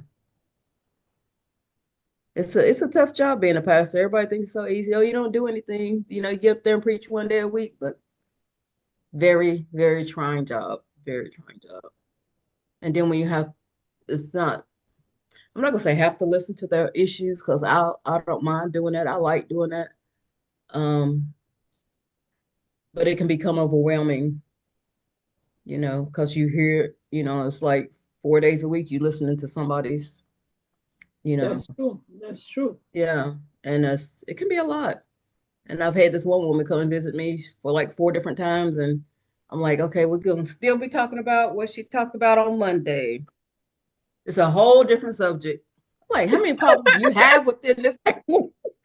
It's like, so 4 days is 4 different topics, you know what I mean? I'm like,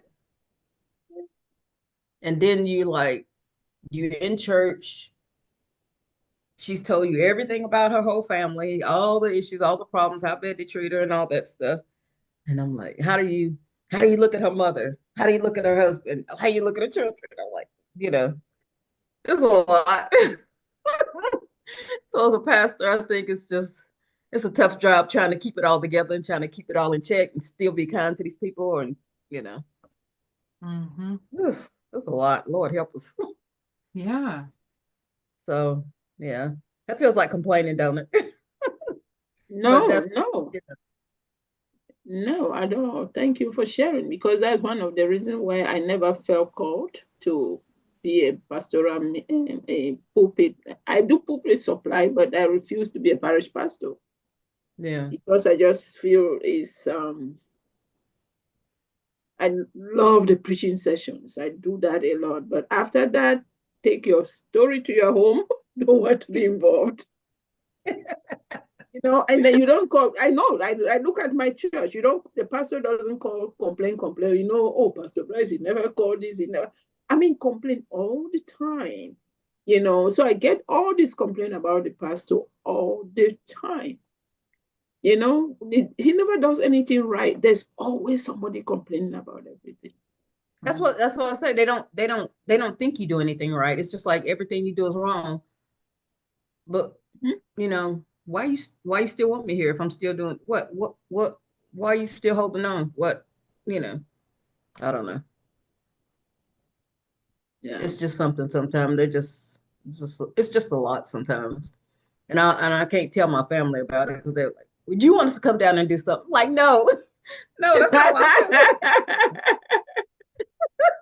My brother's like, you want me to make a trip? Because I can. I'm like, no, I'm not gonna tell you anything else.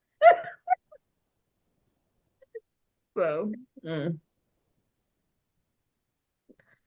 but yeah, this I don't know. It's not that we don't love to, well, me speaking for myself, I can't speak for anybody else. I do like being a pastor. I like preaching. I like community. I like being in the community. I like seeing people thrive, you know. But the other parts of it is like, oof, exhausting. Yeah. Yeah. So thank you for listening. Got any advice? I'll receive any advice. But I'm done. We we we are practice the unit listening, listen. That's right. You're right, Marcella. Unattached, listening. That's right. Yeah. Yeah. That's hard though, because it gets to you. Mm-hmm. It does. Because some of those stories are just heartbreaking. I'm like, Lord. Mm.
Reverend Don, I'd like some feedback. I know you've been through some things. Help us out. On what on what you shared, I agree with Alice. It doesn't sound like complaining at all. You're just sharing part of your journey. And I so appreciate, both as a pastor and as a parishioner, the hard work you do to pastor us, to pastor church people. We are a peculiar lot. And so I'm grateful that God calls people like you to do this work. I really think you need a calling. And I'm grateful that Alice understands it's not her calling. Mm-mm.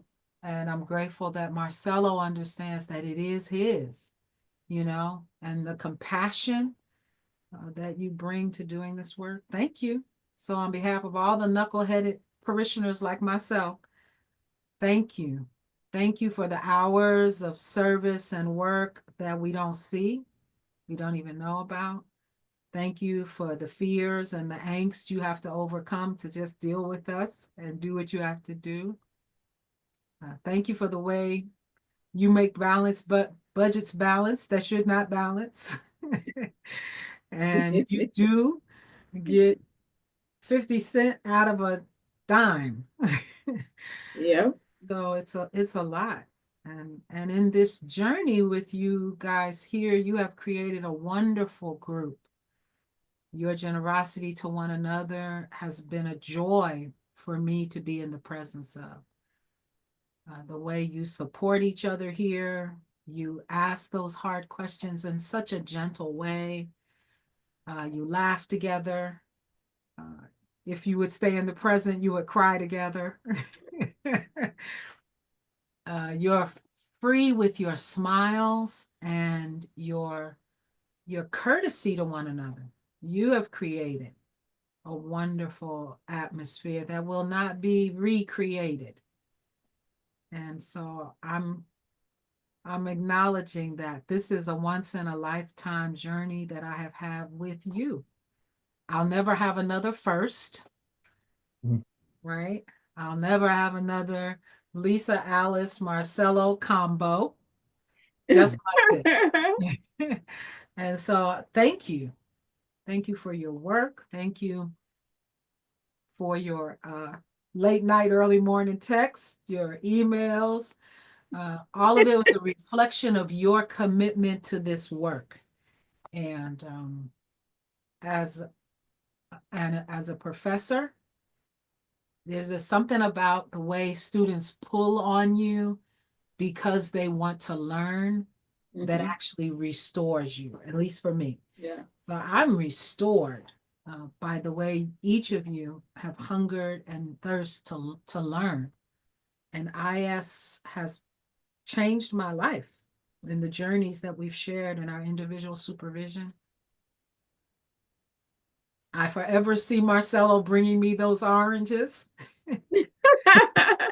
and the big eyes and smiles of my grandchildren who wanted to know where they came from. Yeah, because they were so sweet. So that's what they say. Get some of those oranges like before. I'm like, I can't get those oranges like before. But and just being at the church with you, Lisa, being on the grounds and touching the tree. Beautiful, beautiful. So thank you. Thank you for this journey. And Thank you as well. I can acknowledge that I feel sad, that I feel gratitude, that I feel pride, because you all rock and your documents support that. And I feel honored. So thank you, thank you. Thank you. Thank you. Thank You you. are welcome. You're welcome. Yeah, you did a great job for it being your first. You saying it's being your first, but I thought you couldn't tell it was your first time. You know what I mean? I think you did a fantastic job, and Thank you. you have supported us well, and the information you have given us, the didactics and the just the discussions and everything. And like you said, the IS, that has been beneficial in ways that I never thought it would be. So thank you for all your support and how you have I don't know, you just created a great atmosphere here. So it just wasn't us as your students, it was you also that created that atmosphere. So thank you. Yeah. I echo that 20 times. Equal 20 Mhm. times 20. All right. Wow. Yeah. So you made it. You made it through the time. You made it and you didn't. One down. You did. So the logistics questions, like I said, people choose their own groups. You now know what's going to happen at graduation. It's Zoom, Joseph's Zoom link, not this one. It's the first Zoom link on your syllabus. So make sure you go to the right meeting. And if you pull up your syllabus, it's right at the top, but it also has the meeting ID and password if you need it. Do come a few minutes before the hour. Make sure your audio and your video are working. Do come a few minutes before, and you can see some of the board members and listen to them talk, and and you may hear something that's helpful. I showed up a little before my graduation and once, and I heard a board member talking and realized they were at a hospital and I needed some resources. So it's an opportunity to learn who our board is. It will not likely go over, but if it looks like it's going over and you have commitments and you need to leave, feel free to do what you need to do, because what we've asked for is 1 to 3 p.m. Pacific Standard Time. So that's 4 to 6 Eastern Standard Time. 4 to 5. 4 to 5. No. 3 to 5. 3 to 5. 3 to 5. Okay. Is that right, Marcelo? That's 3 to 5. 1. Yeah. 2, 3. 3 to 5. Okay. It's You two, say 2 so. hours. The difference. Okay. It's 4 to 6. Oh, you're Is it- 3 hours ahead of us. Oh, I three- think 3 hours, right? She's Oh. 3 you hours ahead of us. So you're right, Lisa. You're 3 hours ahead of us. 4 to Okay. 6. So 4 to 6. Okay. And like I think I shared, I believe it's 21 days after the end of the unit for me to get my paperwork into you, Oh, okay. my Gotcha. final Gotcha. evaluation to you, because we go through ACPE. It isn't just a matter of me sending it directly to you. And the unit officially ends on the 23rd. So there'll be a little time and we'll go through ACPE. I'll get the link. I'll upload my evaluation. I'll send it to you. You get to review it. If you want to make comments in any section, you can, and then you sign off on it. And your signature doesn't say you agree with everything I've said. Your signature says you have read it. Make sure you make a copy of it for yourself, even though ACPE will have it. Make a copy of it for yourself. Keep your syllabus, your verbatims, and your evaluations, and the certificate that Joseph is going to email you. So you're all going to get a certificate saying that you've completed your corresponding unit. When you're applying for board certification, you may need the evaluation and the certificate. Okay. Okay, I don't think I ever received the certificate. Then you want to, let's send Joseph an email saying, hey, I never got my certificate for Unit 1A. And then he'll Okay, send you a certificate for both. okay, When you're applying for jobs, sometimes they ask to see your evaluations. So also keep the evaluation that you get from me. Make a copy of it just so you have it handy. Although you hope that the center will be here whenever you might be applying for board certification, you never know. It may no longer exist. So you want to keep a copy of those documents at a minimum. I encourage you to keep the reflections as well, but at a minimum, you want to keep those documents. I just wrote an email yesterday for a student who graduated from a unit of CPE in 2018. That center has closed. And so he's wanting me to find the documents. So I'm going to make the effort to find them. But the center where he went has closed. So keep your certificate. It proves you completed the unit. Keep your final evaluation that you get from me. It's going to say on there too that you completed the unit. And then keep your own, because again, sometimes when you apply, they want to see them, depending on what you apply for. Okay. All right. Well, I think we are good. We're good to go. Unless you have anything else, any other questions? I just wanted to know when orientation started for me. I can't figure That out was the your time. question. That's right. And you have the date. Right. I have the date. I just didn't know is it like it's 9 a.m. so that on the 12 o'clock. 27th, right? Right. Okay. And we're going to go all the way to 5 p.m. So you'll be going to 8 p.m. And every day it's 9 a.m. to 5 p.m. again. Okay. And again, in your exit Way too interview, long.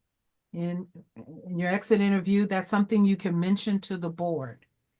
You know, it's okay. It's not identifying something that isn't working in the program doesn't say something bad about the people in the program. It gives us information that we can then try to work with and see what we can do to create changes.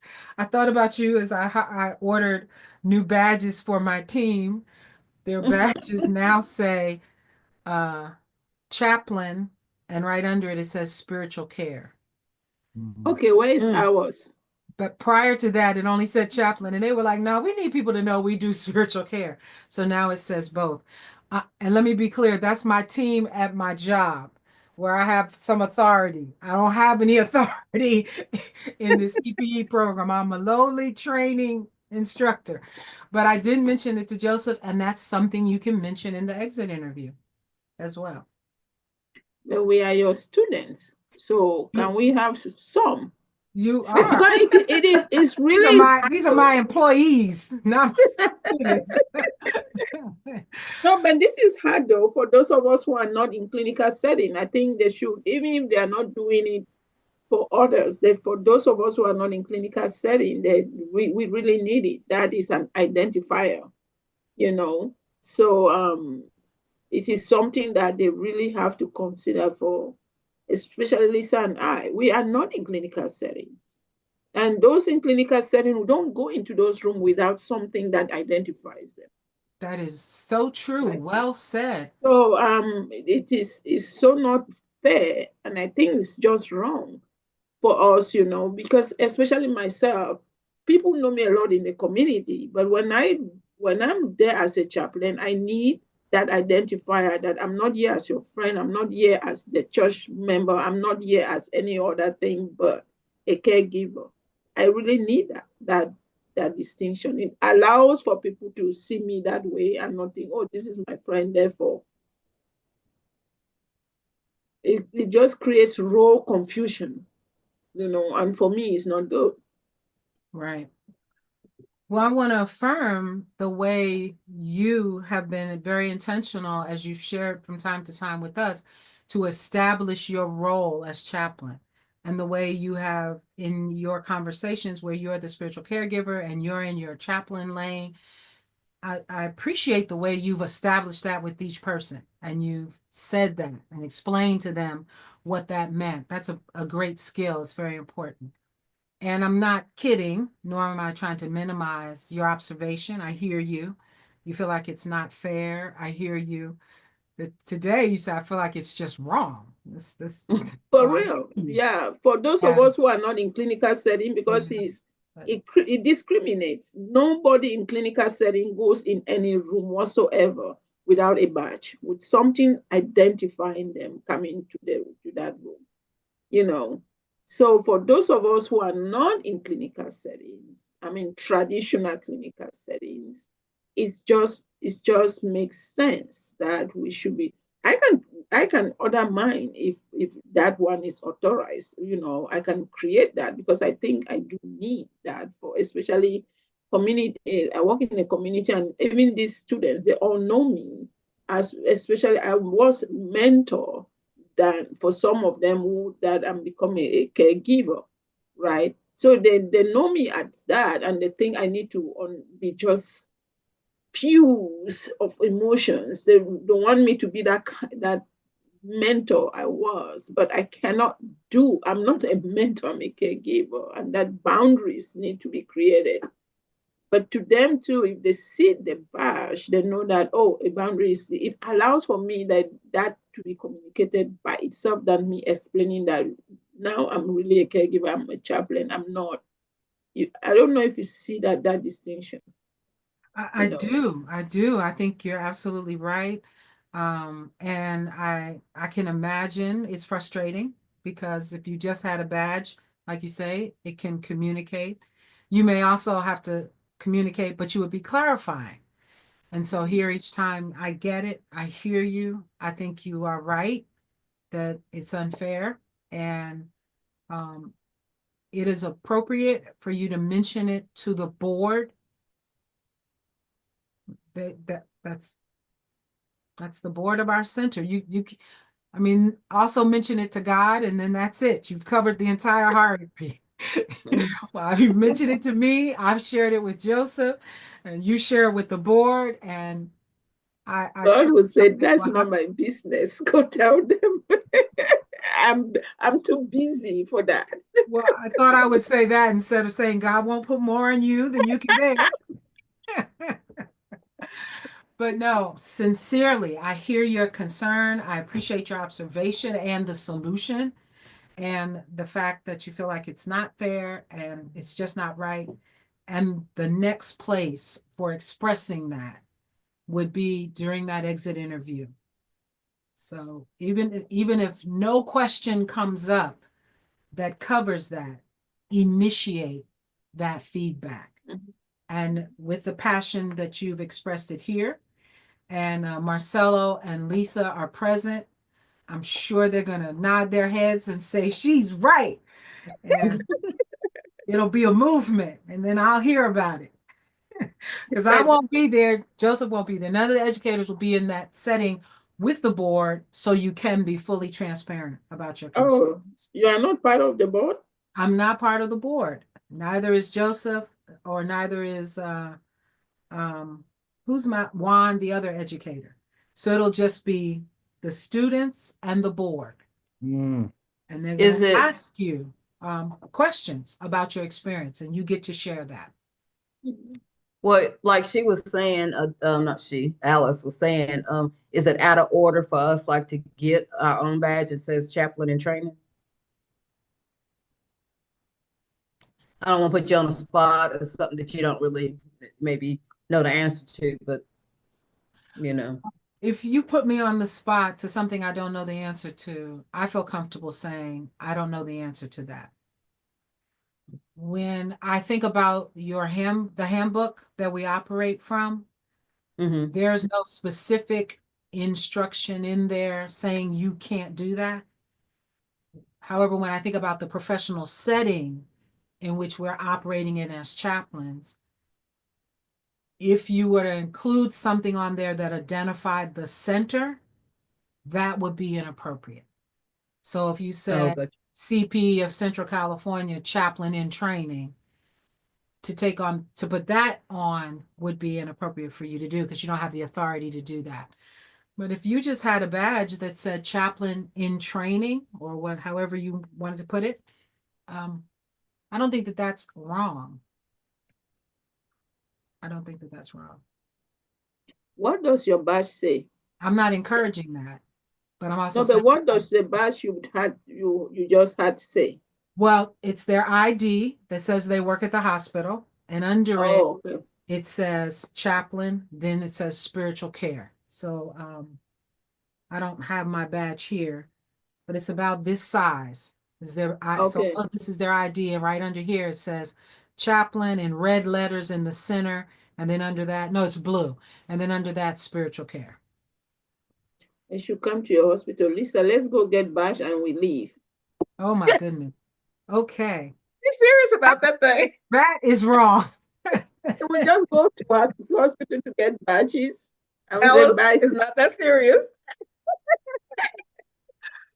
Okay, so being mindful of your generation, let me offer to you, this is very serious and very important, and I understand it matters to you, and I want to express to you that the strongest next avenue for your advocacy for this is the board. Right. Now I'll bring it up to the board because even APU, as you enter, you have to put your identifier. Otherwise, the student, and before they started doing that, the students would think whether you are, especially for persons of color, they think you are a student or you are a cook or you work in a cafeteria or something like that. And so now we have our badges. You know, when you go, I just use it when I get to the classroom. I don't use it that much. Right. You know. But it really helped that you don't need to explain yourself. The students just see you and they know your position. So it does help because otherwise you explain. I just like, why I don't, it gets tiring to always try to explain, you know, so that's why for me it's important. Okay. It is a type of authority that comes with the badge. A given authority. Yeah. All right, all hearts and minds at peace, at least with this is as far as we can go. Marcelo, I wish you well. Yes, I'm very I well. wish you well. Yeah. You'll Lisa, be enjoying yourself. yes. And Alice, I wish you well, and I will see you all at graduation. And again, to the best of your ability, I encourage you to come a few minutes early, just a few minutes. Okay? Thank you. Have a wonderful weekend. Thank Thank you so much. Thank you, class. Bye. Thank you. Thank you, Lisa, Marcelo. Happy Mother's Day. Thank you. Oh, that's true. Thank you. Happy Mother's Day. Thank Happy you. Mother's Day. Yes. Happy Like Mother's Day to all Marcelo of you. to remember that. Yeah. That's right.